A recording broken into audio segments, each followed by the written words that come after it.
Today, I am happy to meet you and speak English with you in a very simple way. ဆရာမမင်္ဂလာပါကျမနာမည်အန်နာပါဒီနေ့ခမည်းနဲ့တွေ့ရတာဝမ်းသာပါတယ်ပြီးတော့ခမည်းနဲ့အင်္ဂလိပ်စကားကိုရိုးရှင်းစွာပြောရတာကိုလည်းဝမ်းသာပါတယ် Hello, Anna. My name is Tom, and I am also happy to meet you and learn English today. ကျောင်းသားမင်္ဂလာပါအန်နာကျွန်တော်နာမည်တောမ်ပါ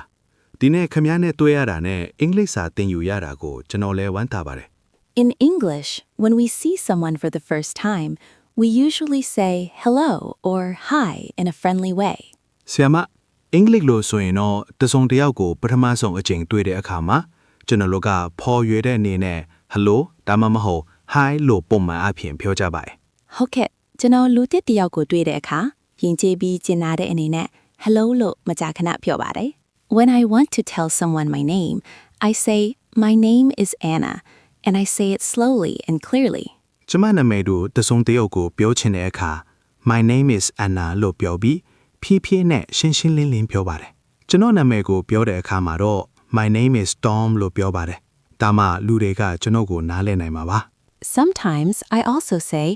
I am Anna because it means the same as my name is Anna. တခါတရံကျမက I am Anna လို့လည်းပြောတတ်ပါတယ်ဘာလို့လဲဆိုတော့ဒါက My name is Anna နဲ့အတူတူပဲဖြစ်လို့ပါကျွန်တော်နားလဲပါတယ်ကျွန်တော်ကိုပြောတဲ့အခါ I am Tom လို့လည်းပြောလို့ရပါတယ် After we say our names, it is polite in English to say nice to meet you. ကျွန်တော်တို့နာမည်ဒီပြောပြီးတဲ့နောက်မှာတော့အင်္ဂလိပ်လို nice to meet you လို့ပြောတာကယဉ်ကျေးပါတယ်တစုံတစ်ယောက်ကကျွန်တော်ကိုအဲ့လိုပြောတဲ့အခါကျွန်တော်ကောင်းကောင်းမွန်မွန်နဲ့တတောင့်တတခံစားရပါတယ် I often say nice to meet you when I meet a new student, a new friend, or a new teacher. ကျွန်မကကျောင်းသားတစ်သူငယ်ချင်းတစ်ဒါမှမဟုတ်ဆရာမတစ်တယောက်နဲ့တွေ့တဲ့အခါ nice to meet you လို့မကြာခဏပြောပါတယ်ကျွန်တော်လည်းလူတစ်ယောက်နဲ့ပထမဆုံးအကြိမ်တွေ့တဲ့အခါ nice to meet you လို့ပြောပါတယ် After greetings and names, people usually ask about feelings by saying, How are you today? ဆရာမနှုတ်ဆက်ပြီးနာမည်တွေပြောပြီးတဲ့နောက်မှာတော့လူတွေက How are you today လို့ပြောပြီးခန်းစားချက်တွေကိုပုံမှန်အဖြစ်မေးကြပါတယ်သူဆုံးတစ်ယောက်ကကျွန်တော်ကိုအဲ့လိုမေးခွန်းမေးတဲ့အခါကျွန်တော်ကရိုးသားစွာနဲ့ရိုးရှင်းစွာပဲပုံမှန်အဖြစ်ဖြေပါတယ် I can say, I am fine, when my day is normal and everything is okay. ကျွန်မရဲ့တနေ့တာကပုံမှန်ဖြစ်ပြီးအရာအလုံးအဆင်ပြေတဲ့အခါ I am fine လို့ကျွန်မပြောလို့ရပါတယ်ကျွန်တော်ပျော်ရွှင်ပြီးစိတ်အေးလက်အေးခံစားရတဲ့အခါ I am good လို့ကျွန်တော်ပြောနိုင်ပါတယ် Sometimes people also say, I am okay, when they feel neither very good nor very bad. တခါတည်းမှာလူတွေကအရန်ကောင်းကောင်းမွန်မွန်ဒါမှမဟုတ်အရန်ဆိုးဆိုးရွာရွာမခံစားရတဲ့အခါ I am okay လို့လည်းပြောကြပါတယ်ဟုတ်ကဲ့ဒါကနေ့စဉ်သုံးအင်္ဂလိပ်စကားမှာအရန်အဖြစ်များပြီးလွယ်ကူတဲ့အဖြေပါ When I answer politely, I often add thank you at the end of my sentence. ကျွန်မယဉ်ကျေးစွာဖြေတဲ့အခါကျွန်မရဲ့ဝါကြအဆုံးမှာ thank you လို့မကြာခဏထည့်ပြောပါတယ်ကျွန်တော်လည်း thank you လို့ပြောပါတယ်ဘာလို့လဲဆိုတော့ဒါကကျင်နာပြီးယူသေးမှုရှိတယ်လို့ထင်ရလို့ပါ When we speak English with new people, we usually smile and speak slowly. ကျွန်တော်တို့လူသစ်တွေနဲ့အင်္ဂလိပ်စကားပြောတဲ့အခါကျွန်တော်တို့ကပြုံးပြီးဖြည်းဖြည်းချင်းပြောလေးရှိပါတယ်အင်္ဂလိပ်စကားပြောတဲ့အခါပြုံးတာကကျွန်တော်ကိုစိုးရင်စိတ်လျှော့ချရမှာကူညီပါတယ် I can start a full simple conversation by saying, Hello, my name is Anna. Nice to meet you. ကျွန်မက Hello, my name is Anna. Nice to meet you လို့ပြောပြီးရိုးရှင်းတဲ့စကားဝိုင်းတစ်ခုကိုစတင်နိုင်ပါတယ်ကျွန်မကတော့ Hello, my name is Tom and nice to meet you too လို့ပြောပြီးပြန်ဖြေနိုင်ပါတယ် This kind of simple conversation is very useful at school, at work, or when traveling. ဟုတ်ကဲ့ဒီစကားဝိုင်းကကျွန်တော်နေ့စဉ်ဘဝအတွက်အရန်အထောက်အကူပြုတယ်လို့ထင်ပါတယ် When the conversation ends, we usually say something polite before leaving. စကားဝိုင်းပြီးတဲ့အခါကျွန်တော်တို့ထွက်ထွက်ချင်းမပြုမီယဉ်ကျေးတဲ့စကားတစ်ခုခုကိုပုံမှန်အဖြစ်ပြောကြပါတယ်ကျွန်တော်တို့ goodbye ဒါမှမဟုတ် see you later လို့ပြောနိုင်တာကိုသိပါတယ် I often say see you later when I plan to meet the person again. ကျွန်မကအဲ့ဒီလူနဲ့ထပ်တွေ့ဖို့စီစဉ်ချတဲ့အခါ see you later လို့မကြာခဏပြောပါတယ်ကျွန်တော်ကတော့ပြန်တွေ့မယ့်အချိန်ကိုမတိချပဲပြန်တော့မယ်ဆိုရင် goodbye လို့ပြောပါတယ် These simple greetings help us start and end conversations in a friendly way. ဒီရိုးရှင်းတဲ့နှုတ်ဆက်စကားတွေကကျွန်တော်တို့ကိုစကားဝိုင်းတွေကို for ရွေးတဲ့နေနဲ့စတင်နိုင်ဖို့နဲ့အဆုံးသတ်နိုင်ဖို့ကူညီပေးပါတယ် အခုတော့အင်္ဂလိပ်လိုလူတွေကိုနှုတ်ဆက်တဲ့အခါပို့ပြီးယုံကြည်မှုရှိလာပါပြီ Learning simple English step by step is very good for beginners. ယူရှင်းတဲ့အင်္ဂလိပ်စာကိုတဆင့်ချင်းစီသင်ယူတာကစတင်သင်ယူသူတွေအတွက်အရန်ကောင်းပါတယ်ဟုတ်ကဲ့ဖြည်းဖြည်းချင်းသင်ယူတာကကျွန်တော်ကိုပိုကောင်းကောင်းနားလည်စေဖို့ကူညီပါတယ် Today, you did very well speaking English calmly and clearly. ဒီနေ့ခင်ဗျာအင်္ဂလိပ်စကားကိုတီးတီးငိမ့်ငိမ့်နဲ့ရှင်းရှင်းလင်းလင်းပြောထားတာအရန်ကောင်းပါတယ်ကျေးဇူးတင်ပါတယ်ဒီလိုမျိုးအင်္ဂလိပ်စာသင်ယူရတာပြောပါတယ် You're welcome, and I look forward to speaking English with you again.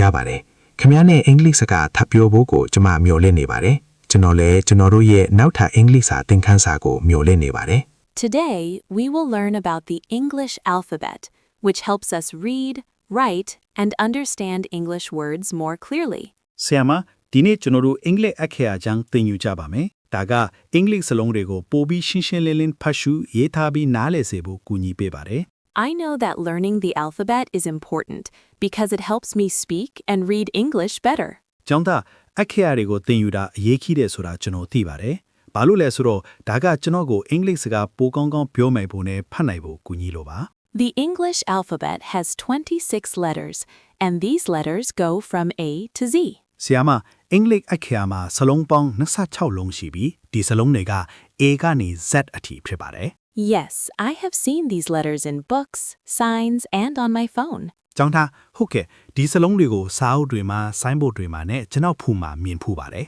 Each letter has a name and also a sound, and both are important when learning English. ဆီယာမစလုံးတစ်လုံးစီတိုင်းမှာနာမည်နဲ့အတန်ရှိပြီးအင်္ဂလိပ်စာသင်ယူတဲ့အခါနှစ်ခုစလုံးကအရေးကြီးပါတယ် Sometimes I know the letter, but the sound is new for me. ။ဂျမ်သားတခါတကြံကျွန်တော်စလုံးကိုတီးပြီးမယ်အတန်ကတော့ကျွန်တော်အတွက်အသစ်ပါ For example, the letter A is called A,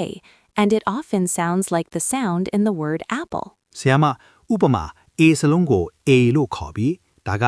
apple ဆိုတဲ့စကားလုံးတွေကအတန်နဲ့မကြာခဏတူပါတယ် I know apple, and I can hear the A sound at the beginning of the word. ။ကျွန်တော် apple ကိုသိပါတယ်စကားလုံးရဲ့အစမှာ A အတန်ကိုကြားရပါတယ် The letter B is called B, and it sounds like the beginning of the word boy or book. ။ဆီယာမ B စလုံးကို B လို့ခေါ်ပြီး boy ဒါမှမဟုတ် book စကားလုံးရဲ့အစအတန်နဲ့တူပါတယ် I often hear B in words like bus and bag. ။ကျောင်းသားကျွန်တော် bus နဲ့ bag လို့စကားလုံးတွေမှာ B ကိုမကြာခဏကြားဖူးပါတယ် The letter C is called C, and it can sound like the word cat or sometimes like the word city. C စလုံးကို C လို့ခေါ်ပြီး cat ဆိုတဲ့စကားလုံးလိုအတန်ထွက်နိုင်တယ်လို့တခါတကြံ city ဆိုတဲ့စကားလုံးလိုမျိုးလည်းထွက်နိုင်ပါတယ် I see that one letter can have different sounds in English. ဟုတ်ပါတယ်အဲ့ဒါမှန်ပါတယ်ဒါကြောင့်နားထောင်တာနဲ့လေ့ကျင့်တာကအရန်အထောက်အကူပြုပါတယ် I understand that learning English takes time and patience. ကျောင်းသားအင်္ဂလိပ်စာသင်ယူဖို့ကအချိန်နဲ့သဲခတ်မှုလိုအပ်တယ်ဆိုတာကိုကျွန်တော်နားလည်ပါတယ် The letter D sounds like the beginning of the word dog, and E sounds like the beginning of the word egg. ဒီစလုံးက dog ဆိုတဲ့စကားလုံးရဲ့အစအတန်နဲ့တူပြီး E ကတော့ egg စကားလုံးရဲ့အစအတန်နဲ့တူပါတယ် These sounds are clear when I listen slowly. ကျွန်တော်ဖြည်းဖြည်းချင်းနားထောင်တဲ့အခါဒီအတန်တွေကရှင်းပါတယ် The letter F sounds like fish, and the letter G sounds like go or game. F စလုံးက fish လို့အတန်ထွက်ပြီး G စလုံးကတော့ go ဒါမှမဟုတ် game လို့အတန်ထွက်ပါတယ် I like learning letters with simple words. ကျွန်တော်ရိုးရှင်းတဲ့စကားလုံးတွေနဲ့စလုံးတွေကိုသင်ယူရတာကိုကျွန်တော်ကြိုက်ပါတယ် Now let us talk about spelling, which means saying letters one by one. ဆီယာမအခုတော့စလုံးပေါင်းတပ်ပုံအကြောင်းပြောကြရအောင်ဒါကစလုံးတွေကိုတစ်လုံးချင်းစီပြောတာကိုဆိုလိုပါတယ် I think spelling is useful when people do not understand my word. ကျောင်းသားလူတွေကကျွန်တော်စကားလုံးကိုနားမလည်တဲ့အခါစလုံးပေါင်းတပ်ပုံကအထုံးဝင်တယ်လို့ကျွန်တော်ထင်ပါတယ် When someone asks your name, they may say, "How do you spell your name?" တဆုံတယောက်ကခမည်းနာပဲကိုမေးတဲ့အခါ How do you spell your name လို့ပြောနိုင်ပါတယ် Yes, people ask me this question sometimes. ဟုတ်ကဲ့လူတွေကကျွန်တော်ကိုဒီမေခွန်းကိုတစ်ခါတည်းမေးကြပါတယ် My name is Anna, and I spell it A-N-N-A, which is simple and clear. ကျမနာမည် Anna ပါကျမက ANNA လို့စလုံးဖောင်းပါတယ်ဒါကရိုးရှင်းပြီးရှင်းလင်းပါတယ် My name is Tom, and I spell it T-O-M. ကျွန်တော်နာမည် Tom ပါကျွန်တော်က TOM လို့စလုံးဖောင်းပါတယ် Spelling is also useful for places like school, bank, or hospital. စလုံးပေါင်းထပ်ပုံကကျောင်းဘဏ်ဒါမှမဟုတ်ဆေးရုံလိုနေရာတွေအတွက်လည်းအသုံးဝင်ပါတယ် That helps when I talk to people on the phone. အဲ့ဒါကကျွန်တော်ဖုန်းပြောတဲ့အခါလူတွေနဲ့စကားပြောတဲ့အခါကူညီပါတယ် For example, the word school is spelled S-C-H-O-O-L. ဥပမာ school ဆိုတဲ့စကားလုံးကို SCHOOL လို့စလုံးပေါင်းပါတယ် I see that spelling helps avoid mistakes. စလုံးပေါင်းထပ်ပုံကမားရွေးမှုတွေကိုရှောင်ရှားဖို့ကူညီပေးတယ်ဆိုတာကိုကျွန်တော်နားလည်ပါပြီ Sometimes English letters look the same, but sound different, like A in apple and A in name. တခါတကြံအင်္ဂလိပ်စလုံးတွေကပုံစံတူပြီးမြဲအတန်ထွက်ချင်းမတူပါဘူးဥပမာ apple ဘက်က A နဲ့ name ထက်က A လိုမျိုးပေါ့ That is interesting, and I will listen carefully to sounds. ဒါစိတ်ဝင်စားစရာပါကျွန်တော်အတန်တွေကိုသေချာနားထောင်ပါမယ် Capital letters are big letters, like A, B,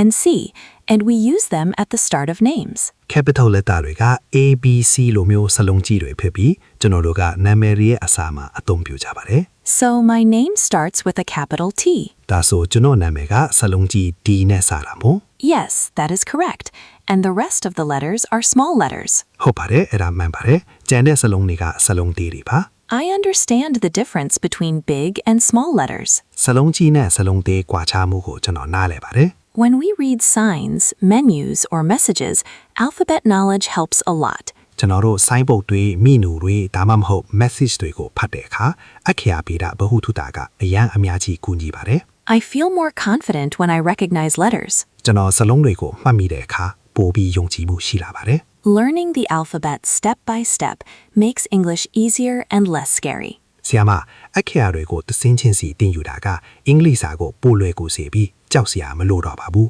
I feel more relaxed when learning slowly. ကျွန်တော်ဖြည်းဖြည်းချင်းတင်ယူတဲ့အခါကျွန်တော်ပိုပြီးစိတ်အေးလက်အေးခံစားရပါတယ် Today, you learned that letters have names, sounds, and spelling uses.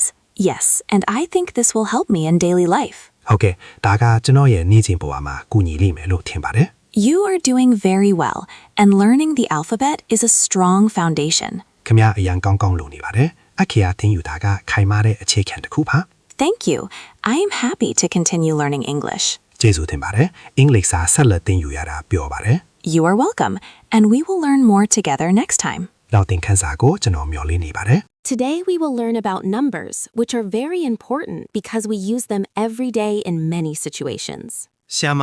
ဒီနေ့ကျွန်တော်တို့ကနန်းကလေးကြောင်းတင်ယူကြပါမယ်ဒါတွေကအရန်အရေးကြီးမှလဲဘာလို့လဲဆိုတော့ကျွန်တော်တို့နေ့စဉ်ဘဝမှာအခြေအနေအမျိုးမျိုးမှာအသုံးပြုလို့ပါ Yes, I use numbers often for age, time, prices, and phone numbers. ကျောင်းသားဟုတ်ကဲ့ကျွန်တော်ကအသက်အချိန်စေနှုန်းနဲ့ဖုန်းနံပါတ်တွေအတွက်ခနန်းတွေကိုမကြာခဏအသုံးပြုပါတယ် In English, we start counting with small numbers like 1, 2, 3, 4, and 5. အင်္ဂလိပ်လိုဆိုရင်တော့ကျွန်တော်တို့က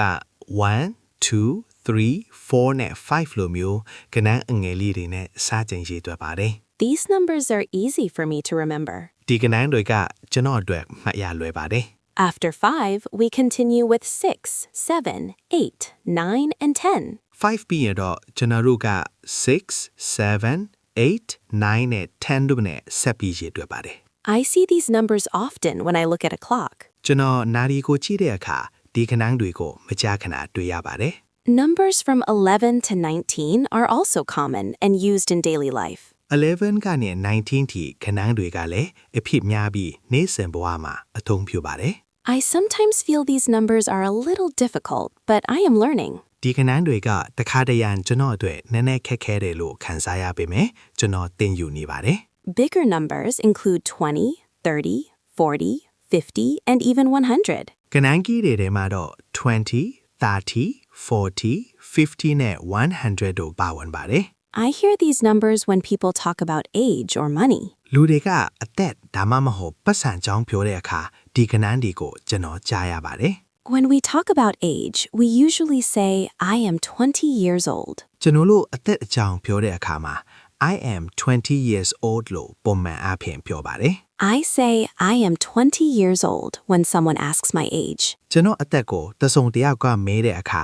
I am 20 years old လို့ကျွန်တော်ပြောပါတယ် Numbers are also used when we talk about time during the day. ကဏ္ဍတွေကိုနေ့တစ်နေ့အတွင်းအချိန်အကြောင်းပြောတဲ့အခါမှာလည်းအသုံးပြုပါတယ် I wake up at 6 in the morning and sleep at 10 at night. ကျွန်တော်မနေ့6နာရီမှာအိယာနိုးပြီးည10နာရီမှာအိပ်ပါတယ် When we say time, we usually say the number first and then the word o'clock. ကျွန်တော်တို့အချိန်ပြောတဲ့အခါပုံမှန်အားဖြင့်ကဏ္ဍကိုအရင်ပြောပြီးတော့ o'clock ဆိုတဲ့စကားလုံးကိုပြောပါတယ် For example, 6 o'clock or 10 o'clock. ဥပမာ6 o'clock ဒါမှမဟုတ်10 o'clock လိုမျိုးပါ Phone numbers are also spoken using numbers one by one. ဖုန်းနံပါတ်တွေကိုလည်းကဏ္ဍလေးကိုတစ်လုံးချင်းစီအသုံးပြုပြီးပြောပါတယ် That helps people understand clearly. ဒါကလူတွေကိုရှင်းရှင်းလင်းလင်းနားစေစေဖို့ကူညီပါတယ် For example, I can say 091234567. ဥပမာ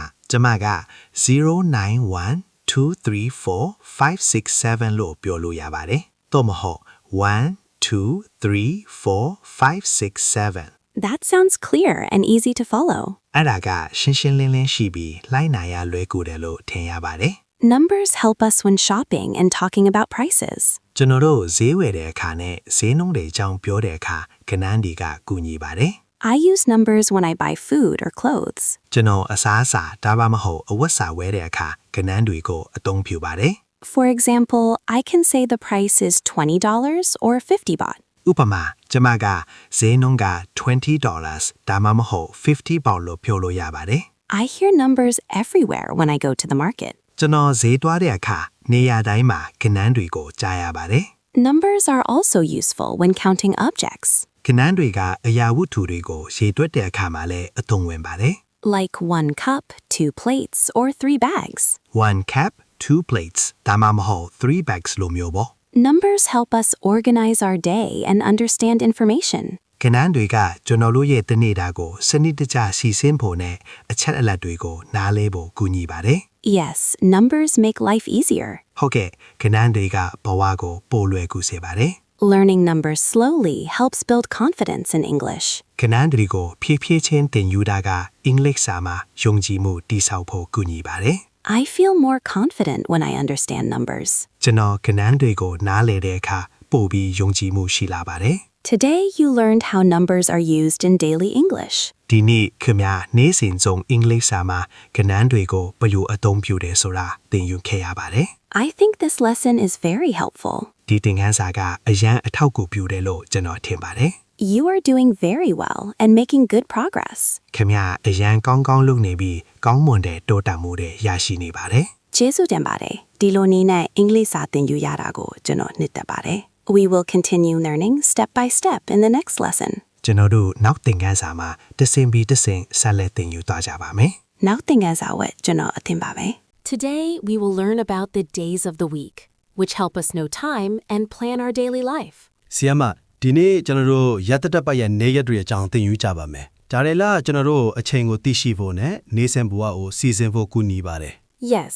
I use days to plan work, rest, and family time. ဟုတ်ကဲ့ကျွန်တော်ကအလုပ်အနားယူချိန်နဲ့မိသားစုအချိန်တွေကိုစီစဉ်ဖို့နေရက်တွေကိုအသုံးပြုပါတယ် In English, there are 7 days in 1 week, and each day has its own name. အင်္ဂလိပ်လိုဆိုရင်တော့ဒီပတ်မှာ9ရက်ရှိပြီးရက်တစ်ရက်ရှိတိုင်းပါသူ့ရဲ့နာမည်ကိုယ်စီရှိပါတယ် နေ့ရက်တွေက Monday နဲ့စပြီး Sunday နဲ့ဆုံးတယ်ဆိုတာကျွန်တော်သိပါတယ် Monday is often the first working day for many people around the world. Monday ကကမ္ဘာတစ်ဝန်းကလူအများစုအတွက်ပထမဆုံးအလုပ်လုပ်တဲ့နေ့ဖြစ်တတ်ပါတယ် ကျွန်တော်ကတော့ Monday နေ့မှာအလုပ်ဒါမှမဟုတ်ကျောင်းကိုပုံမှန်အပြင်သွားပါတယ် Tuesday comes after Monday, and it is also a normal working day. Tuesday က Monday ပြီးရင်လာပြီးဒါကပုံမှန်အလုပ်လုပ်ရတဲ့နေ့လည်းဖြစ်ပါတယ် Tuesday ကကျွန်တော်ကအလုပ်များတဲ့နေ့လို့ခံစားရပါတယ် Wednesday is in the middle of the week and comes after Tuesday. Wednesday ကရက်တတက်ပတ်ရဲ့အလဲမှာရှိပြီး Tuesday ပြီးရင်လာပါတယ်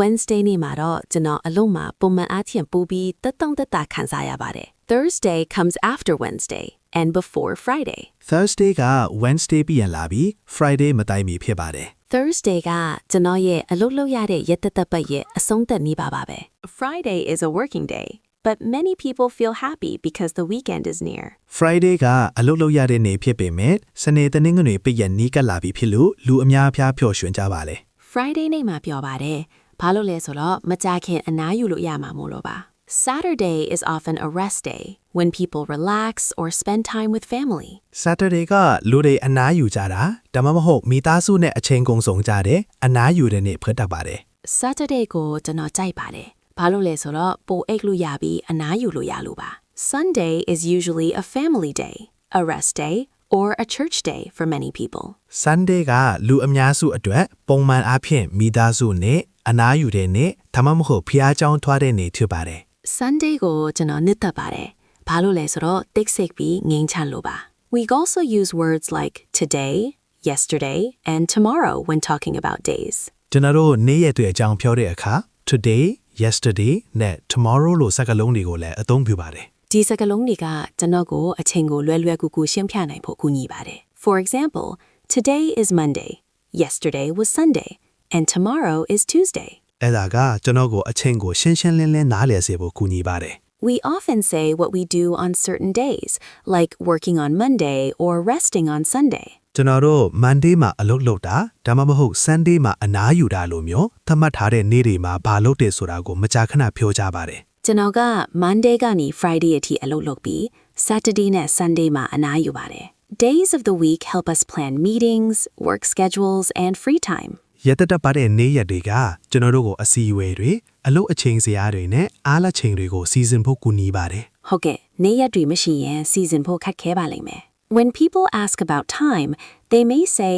"What day is today?" လူတွေကအချိန်အကြောင်းမေးတဲ့အခါ What day is today လို့ပြောနိုင်ပါတယ် I can answer by saying, "Today is Monday." Today is Monday လို့ပြောပြီးကျွန်တော်ဖြေနိုင်ပါတယ် Talking about days is very useful in daily conversations. နေ့ရက်တွေအကြောင်းပြောဆိုတာကနေ့စဉ်စကားဝိုင်းတွေမှာအရင်အသုံးဝင်ပါတယ် အခုတော့နေ့ရက်တွေအကြောင်းပြောဆိုရမှာပိုပြီးယုံကြည်မှုရှိလာပါပြီ Learning days of the week helps you understand calendars and schedules. ရက်သက်ပတ်ရဲ့နေ့ရက်တွေကိုသင်ယူတာကခင်ဗျားကိုပြက်ခတ်တင်တွေနဲ့အချိန်စရာတွေကိုနားလည်ဖို့ကူညီပါတယ် ဒီသင်ခန်းစာကကျွန်တော်ဘဝအတွက်အရန်အထောက်အကူပြုတယ်လို့ကျွန်တော်ထင်ပါတယ် You are learning well and improving step by step. ခင်ဗျားကောင်းကောင်းသင်ယူနေပြီးတစ်ဆင့်ပြီးတစ်ဆင့်တိုးတက်လာပါတယ် ကျေးဇူးတင်ပါတယ်ရိုးရှင်းတဲ့နည်းနဲ့သင်ပေးတဲ့အတွက်ကျေးဇူးတင်ပါတယ် We will continue learning about time in the next lesson. နောက်သင်ခန်းစာမှာအချိန်အကြောင်းဆက်လက်သင်ယူကြပါမယ် နောက်သင်ခန်းစာအတွက်ကျွန်တော်အသင့်ပါတယ် Today, we will learn about months and dates, which help us understand the year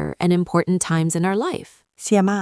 ဒီနေ့ကျွန်တော်တို့လာတွေနဲ့ရက်ဆွဲတဲ့အကြောင်းသင်ယူကြပါမယ်။ဒါတွေကကျွန်တော်တို့ကိုတစ်နှစ်တာနဲ့ကျွန်တော်တို့ဘဝရဲ့အရေးကြီးတဲ့အချိန်တွေကိုနားလည်ဖို့ကူညီပါရဲ့ Yes, I use months and dates to remember birthdays, meetings, and special days. ဟုတ်ကဲ့ကျွန်တော်ကမွေးနေ့တွေအစည်းအဝေးတွေနဲ့အထူးနေ့ရက်တွေကိုမှတ်မိဖို့လတွေနဲ့ရက်ဆွဲတွေကိုအသုံးပြုပါတယ် A year has 12 months, and each month has a name that we use often. ဆီယမ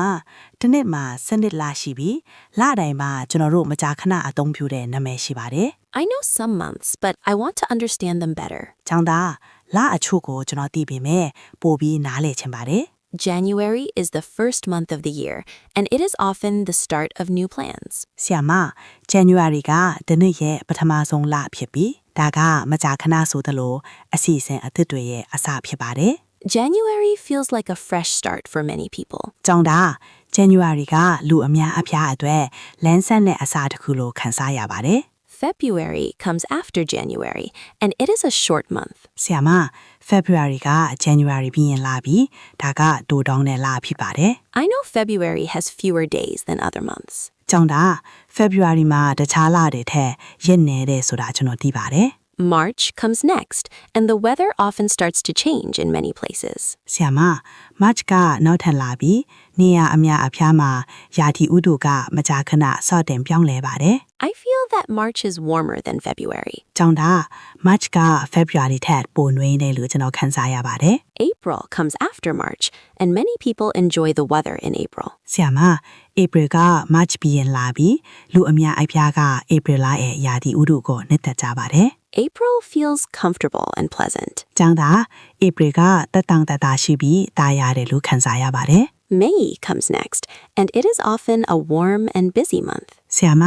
မေးကနောက်ထပ်လာပြီးဒါကမကြာခဏဆိုသလိုနှွေးထွေးပြီးအလုပ်များတဲ့လားဖြစ်ပါတယ် I like May because it is not too hot. ကျောင်းသားမေးကိုကျွန်တော်ကြိုက်ပါတယ်ဘာလို့လဲဆိုတော့အရန်မပူလို့ပါ June and July are usually hot months in many countries. ဆရာမဂျူနဲ့ဇူလိုင်ကနိုင်ငံအများအပြားမှာပုံမှန်အားဖြင့်ပူပြင်းတဲ့လတွေဖြစ်ပါတယ် I feel very warm during June and July. ကျောင်းသားဂျူနဲ့ဇူလိုင်လတွေမှာအရန်နှွေးတယ်လို့ကျွန်တော်ခန်းစားရပါတယ် August is also a warm month, and many people travel during this time. ဆရာမ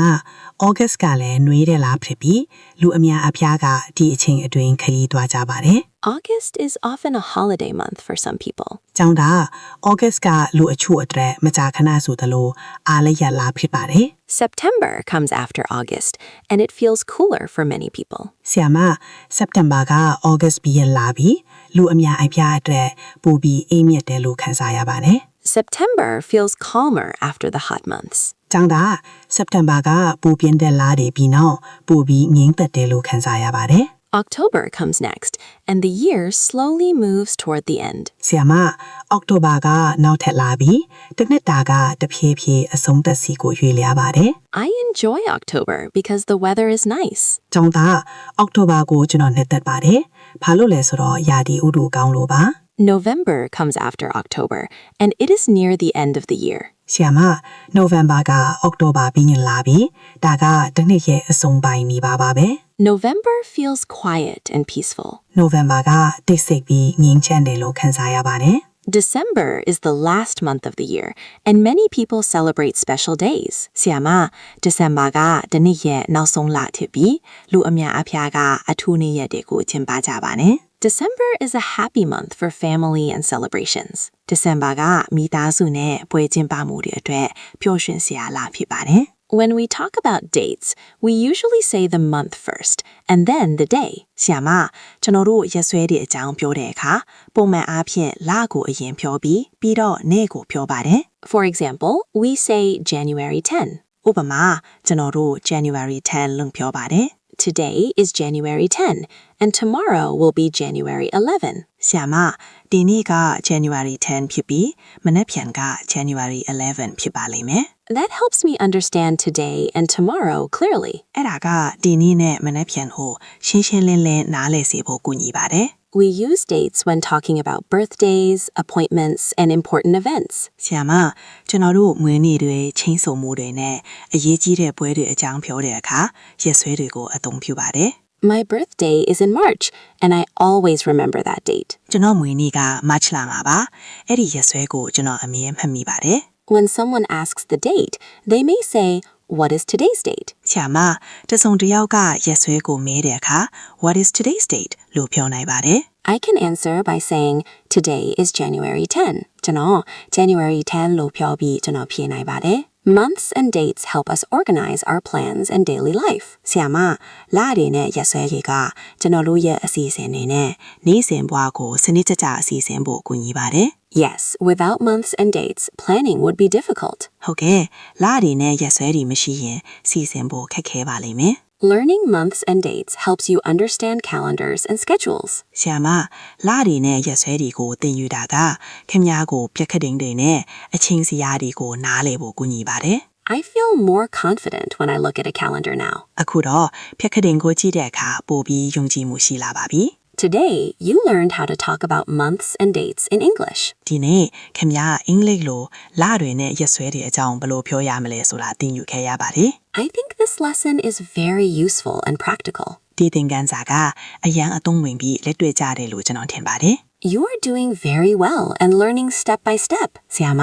ခင်ဗျားအရန်ကောင်းကောင်းလုပ်နေပြီတစ်ဆင့်ပြီးတစ်ဆင့်သင်ယူနေပါတယ်ကျေးဇူးတင်ပါတယ်အင်္ဂလိပ်စာဆက်လက်သင်ယူရတာပြောပါတယ် We will learn more about time in the next lessons. ကျွန်တော်တို့နောက်သင်ခန်းစာထဲမှာအချိန်အကြောင်းထပ်သင်ယူကြပါမယ် I look forward to the next lesson. နောက်သင်ခန်းစာကိုကျွန်တော်မျှော်လင့်နေပါတယ် Lesson 6. Telling the time.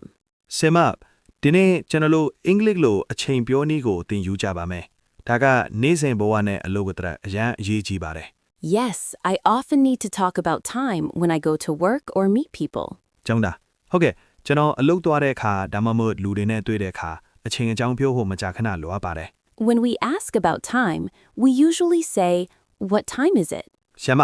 ကျွန်တော်တို့အချိန်အကြောင်းပေးတဲ့အခါပုံမှန်အားဖြင့် what time is it လို့ပြောပါတယ် I can ask, "What time is it now?" ကျောင်းသား what time is it now လို့ကျွန်တော်မေးနိုင်ပါတယ် We often answer by saying the hour first and then the minutes. ဆရာမကျွန်တော်တို့ကနာရီကိုရင်ဖြောပြီးတော့မိနစ်ကိုဖြောခြင်းဖြင့်မကြာခဏဖြေကြပါတယ် For example, we say, "It is 9 o'clock."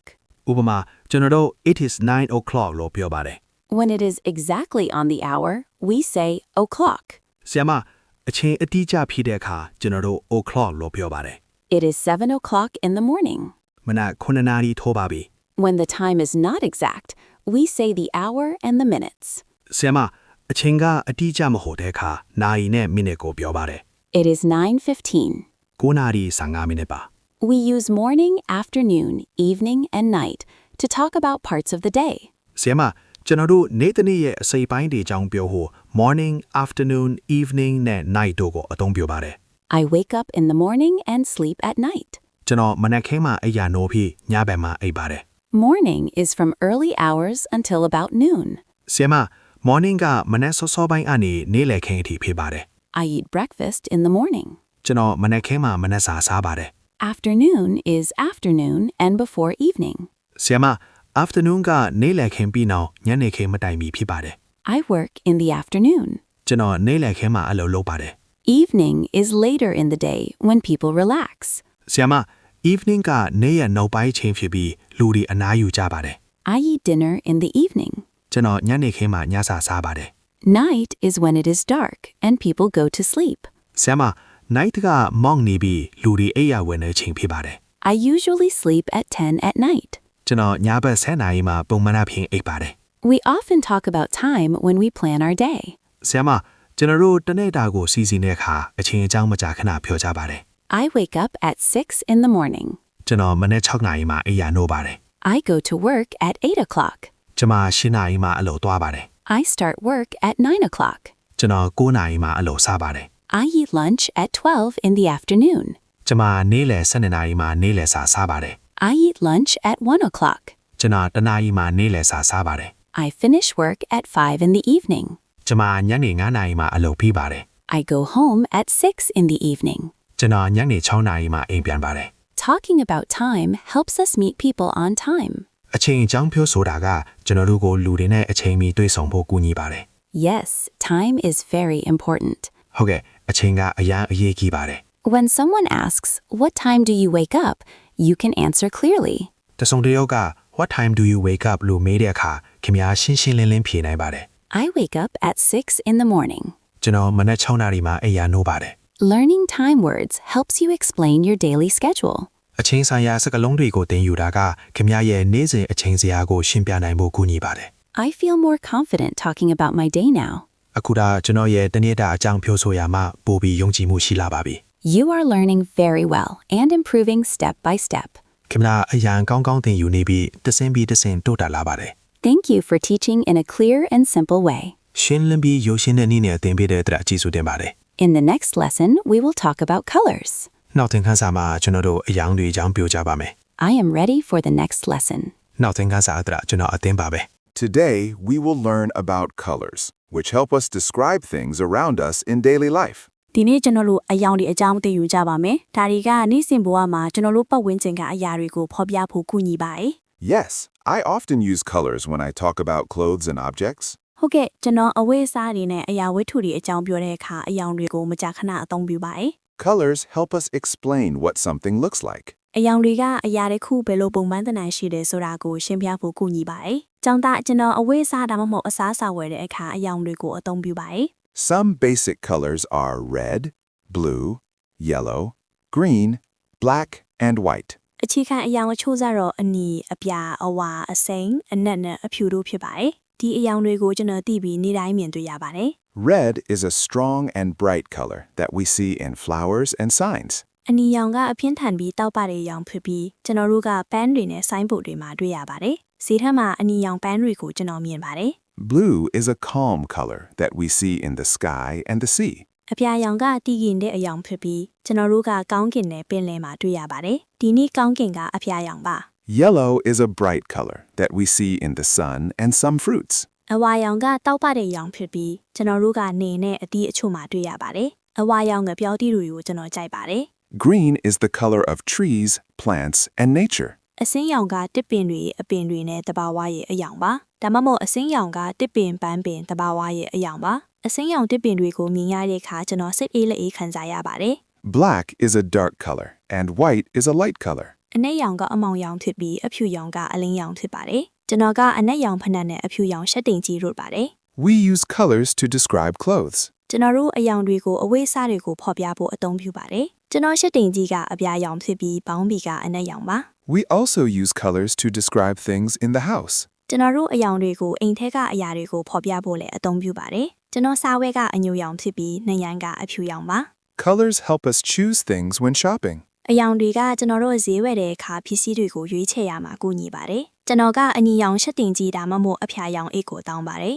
When someone asks, "What color is it?" you can answer easily. ။တစုံတစ်ယောက်က What color is it လို့မေးတဲ့အခါခမည်းလွယ်လွယ်ကူကူဖြေနိုင်ပါတယ်။ It is green လို့ကျွန်တော်ပြောနိုင်ပါတယ် We often use colors with nouns in sentences. ။ကျွန်တော်တို့ကဝါကြတဲ့ထဲမှာနာမ်တွေနဲ့အတူအယောင်တွေကိုမကြာခဏအသုံးပြုပါတယ်။ကျွန်တော်ကအဖြူရောင်ခွက်နဲ့အနက်ရောင်ဖုံးကိုကြိုက်ပါတယ် Colors help make sentences clear and interesting. ။အယောင်တွေကဝါကြတွေကိုရှင်းလင်းပြီးစိတ်ဝင်စားစရာကောင်းအောင်ကူညီပေးပါတယ်။ဟုတ်ကဲ့အယောင်တွေကလူတွေကိုပိုကောင်းကောင်းနားလည်စေဖို့ကူညီပါတယ် Talking about colors is simple but very useful in daily life. ။အယောင်တွေအကြောင်းပြောဆိုတာကယူရှင်းပေမဲ့နေ့စဉ်ဘဝမှာအရန်အသုံးဝင်ပါတယ်။အခုတော့အယောင်တွေကိုအသုံးပြုရမှာပို့ပြီးတတောင့်တတာခန်းစားရပါတယ် You are doing very well with your English learning. ။ခင်ဗျားအင်္ဂလိပ်စာသင်ယူတာအရန်ကောင်းပါတယ်။သင်ပြီးသင်သင်ပေးတဲ့အတွက်ကျေးဇူးတင်ပါတယ် In the next lesson, we will talk about family members. ။နောက်သင်ခန်းစာမှာကျွန်တော်တို့မိသားစုဝင်တွေအကြောင်းပြောကြပါမယ်။ကျွန်တော်နောက်သင်ခန်းစာအတွက်အသင်ပါပဲ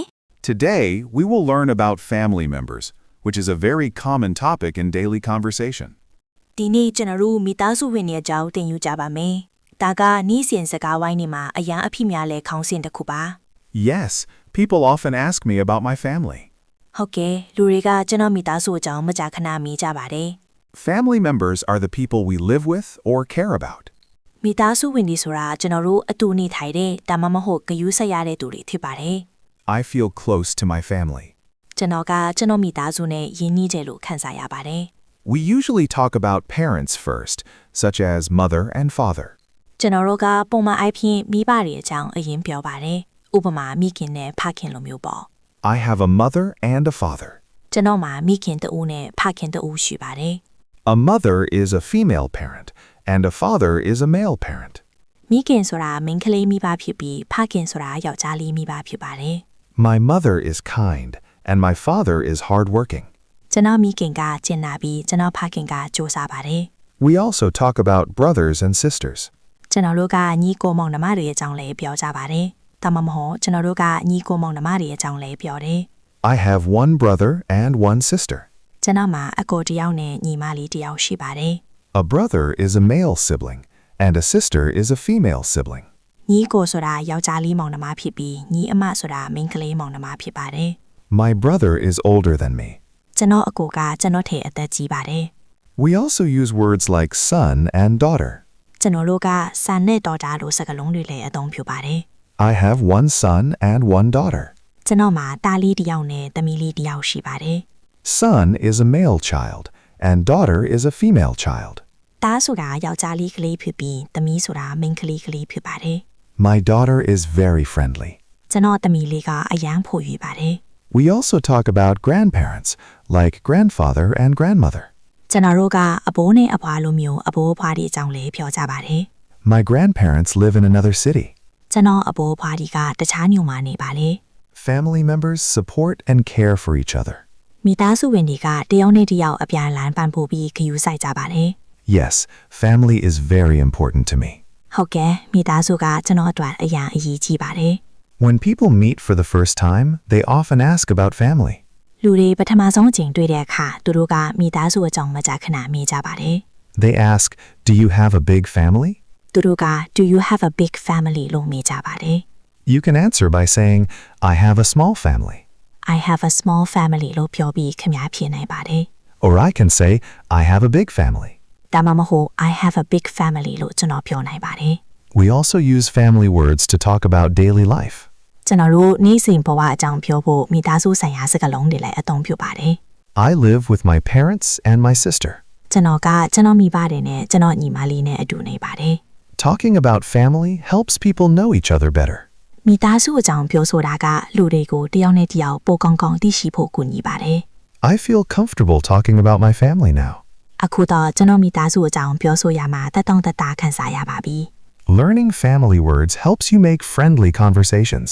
မိသားစုဆိုင်ရာစကားလုံးတွေကိုသင်ယူတာကဖော်ရွေတဲ့စကားဝိုင်းတွေပြောနိုင်ဖို့ကူညီပါတယ် ဟုတ်ကဲ့ဒါကစကားဝိုင်းကိုပို့လွှဲကူးစေပါတယ် You are learning English very well and very calmly. ခင်ဗျာအင်္ဂလိပ်စာကိုအရန်ကောင်းကောင်းနဲ့တည်တည်ငြိမ်ငြိမ်သင်ယူနေပါတယ် Thank you for helping me learn clearly. ရှင်းရှင်းလင်းလင်းသင်ယူနိုင်ဖို့ကူညီပေးတဲ့အတွက်ကျေးဇူးတင်ပါတယ်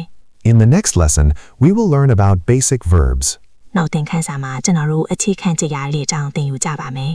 I am ready for the next lesson. နောက်သင်ခန်းစာအတွက်ကျွန်တော်အသင့်ပါပဲ Today, we will learn about basic verbs, which are very important because verbs show actions in a sentence. ဒီနေ့ကျွန်တော်တို့အခြေခံကြည်ရာတွေအကြောင်းသင်ယူကြပါမယ်ကြည်ရာတွေကဝါကြတစ်ခုမှာလုတ်ဆောင်ချက်တွေကိုပြသတဲ့အတွက်ဒါတွေကအရင်ကြီးကြည့်ပါတယ် Yes, I need verbs to talk about what I do every day. ဟုတ်ကဲ့ကျွန်တော်နေ့တိုင်းဘာလုပ်တယ်ဆိုတာပြောဖို့ကြည်ရာတွေလိုအပ်ပါတယ် Some common basic verbs are go, eat, drink, come, like, and want. အဖြစ်များတဲ့အခြေခံကြည်ရာအချို့ကတော့ go, eat, drink, come, like နဲ့ want to ဖြစ်ပါတယ်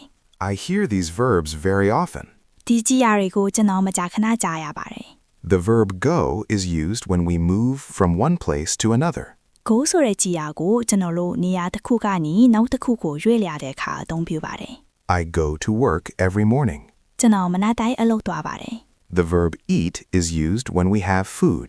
eat ဆိုတဲ့ကြည်ရာကိုကျွန်တော်တို့အစားအစာစားတောက်တဲ့အခါအသုံးပြုပါတယ် I eat breakfast at home. ကျွန်တော်အိမ်မှာမနက်စာစားပါတယ် The verb drink is used when we have water or other drinks. drink ဆိုတဲ့ကြည်ရာကိုကျွန်တော်တို့ရေဒါမှမဟုတ်တခြားအချို့ရည်တွေတောက်တဲ့အခါအသုံးပြုပါတယ် I drink coffee in the morning. ကျွန်တော်မနက်ခင်းမှာ coffee တောက်ပါတယ် The verb come is used when we move toward a place or person. come ဆိုတဲ့ကြည်ရာကိုကျွန်တော်တို့နေရာတစ်ခုဒါမှမဟုတ်လူတီဦးစီကိုရွေ့လျားတဲ့အခါအသုံးပြုပါတယ် I come home in the evening. ကျွန်တော်ညနေခင်းမှာအိမ်ပြန်လာပါတယ် The verb like is used to talk about things we enjoy. like ဆိုတဲ့ကြည်ရာကိုကျွန်တော်တို့နှစ်သက်တဲ့အရာတွေအကြောင်းပြောဖို့အသုံးပြုပါတယ် I like music and movies. ကျွန်တော်ကသချင်းနဲ့ရုပ်ရှင်လေးကိုကြိုက်ပါတယ် The verb want is used to talk about things we wish to have or do. want ဆိုတဲ့ကြည်ရာကိုကျွန်တော်တို့ပိုင်ဆိုင်ခြင်းနဲ့ဒါမှမဟုတ်လုပ်ခြင်းတဲ့အရာတွေအကြောင်းပြောဖို့အသုံးပြုပါတယ် I want to learn English well. ကျွန်တော်အင်္ဂလိပ်စာကိုကောင်းကောင်းသင်ယူခြင်းပါတယ် We use verbs in simple sentences to explain daily life. ကျွန်တော်တို့နေ့စဉ်ဘဝကိုရှင်းပြဖို့ရိုးရှင်းတဲ့ဝါကြတွေထဲမှာကြည်ရာတွေကိုအသုံးပြုပါတယ် I go to work, I eat lunch, and I come home. ကျွန်တော်အလုပ်သွားတယ်နေ့လယ်စာစားတယ်ပြီးတော့အိမ်ပြန်လာပါတယ် Verbs help us tell stories about our day. ကြည်ရာတွေကကျွန်တော်တို့ရဲ့တနေ့တာအကြောင်းပုံပြင်တွေပြောပြနိုင်ဖို့ကူညီပါတယ် I wake up, I go to work, and I sleep at night. ကျွန်တော်အိမ်ရနိုးတယ်အလုပ်သွားတယ်ပြီးတော့ညဘက်မှာအိပ်ပါတယ် When people ask questions, verbs help us answer clearly. လူတွေကမေးခွန်းတွေမေးတဲ့အခါကြည်ရာတွေကကျွန်တော်တို့ကိုရှင်းရှင်းလင်းလင်းဖြေဆိုနိုင်ဖို့ကူညီပါတယ် I can say, I eat rice for lunch. I eat rice for lunch လို့ကျွန်တော်ပြောနိုင်ပါတယ် Learning basic verbs helps you make many sentences. အခြေခံကြည်ရာတွေကိုသင်ယူတာကခင်ဗျားကိုဝါကြအများပြပြုလုပ်နိုင်ဖို့ကူညီပါတယ် Yes, I can say many things with these verbs. ဟုတ်ကဲ့ဒီကြည်ရာတွေနဲ့စကားအများကြီးကိုပြောနိုင်ပါတယ် Using verbs makes your English more active and clear. ကြည်ရာတွေကိုအသုံးပြုတာကခင်ဗျားရဲ့အင်္ဂလိပ်စာကိုပိုပြီးလှုပ်ရှားမှုရှိပြီးရှင်းလင်းစေပါတယ် I feel more confident speaking now. အခုတော့စကားပြောရမှာပိုပြီးယုံကြည်မှုရှိလာပါပြီ You are learning step by step and doing very well. ခင်ဗျားကတဆင့်ပြီးတဆင့်သင်ယူနေပြီးအရန်ကောင်းကောင်းလုပ်နေပါတယ် ရှင်လင်းနဲ့သင်ကြားမှုအကျေးဇူးတင်ပါတယ် In the next lesson, we will talk about daily routines. နောက်သင်ခန်းစာမှာကျွန်တော်တို့နေ့စဉ်လုပ်ငန်းဆောင်တာတွေအကြောင်းပြောကြပါမယ် I am ready for the next lesson. နောက်သင်ခန်းစာဝယ်ကျွန်တော်အသင့်ပါပဲ Today, we will learn how to talk about our daily routine, which means the things we do every day.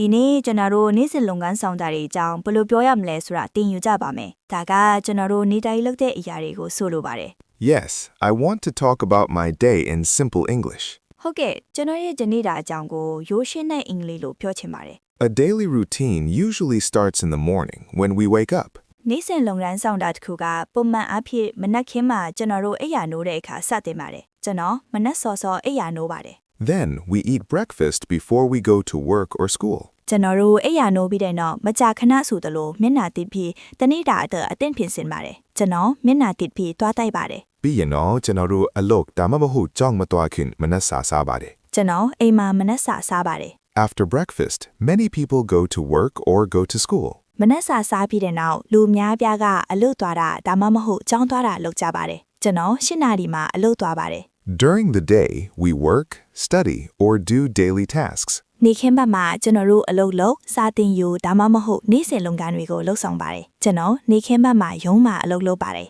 At lunchtime, we stop to eat and rest for a short time. ။နေ့လယ်စာစားချိန်မှာကျွန်တော်တို့ခဏနာပြီးစားတော့ပါတယ်။ကျွန်တော်12နာရီမှာနေ့လယ်စာစားပါတယ် After lunch, we continue working or studying. ။နေ့လယ်စာစားပြီးတဲ့နောက်ကျွန်တော်တို့အလုပ်ဒါမှမဟုတ်စားတင်တာကိုဆက်လက်လုပ်ဆောင်ပါတယ်။ကျွန်တော်နေ့လယ်ခင်းမှာကျွန်တော်အလုပ်ကိုဆက်လုပ်ပါတယ် In the evening, we usually finish work and go home. ။ညနေခင်းမှာကျွန်တော်တို့အလုပ်ပြီးရင်အိမ်ပြန်ကြပါတယ်။ကျွန်တော်ညနေ6နာရီမှာအိမ်ပြန်ပါတယ် At home, we relax,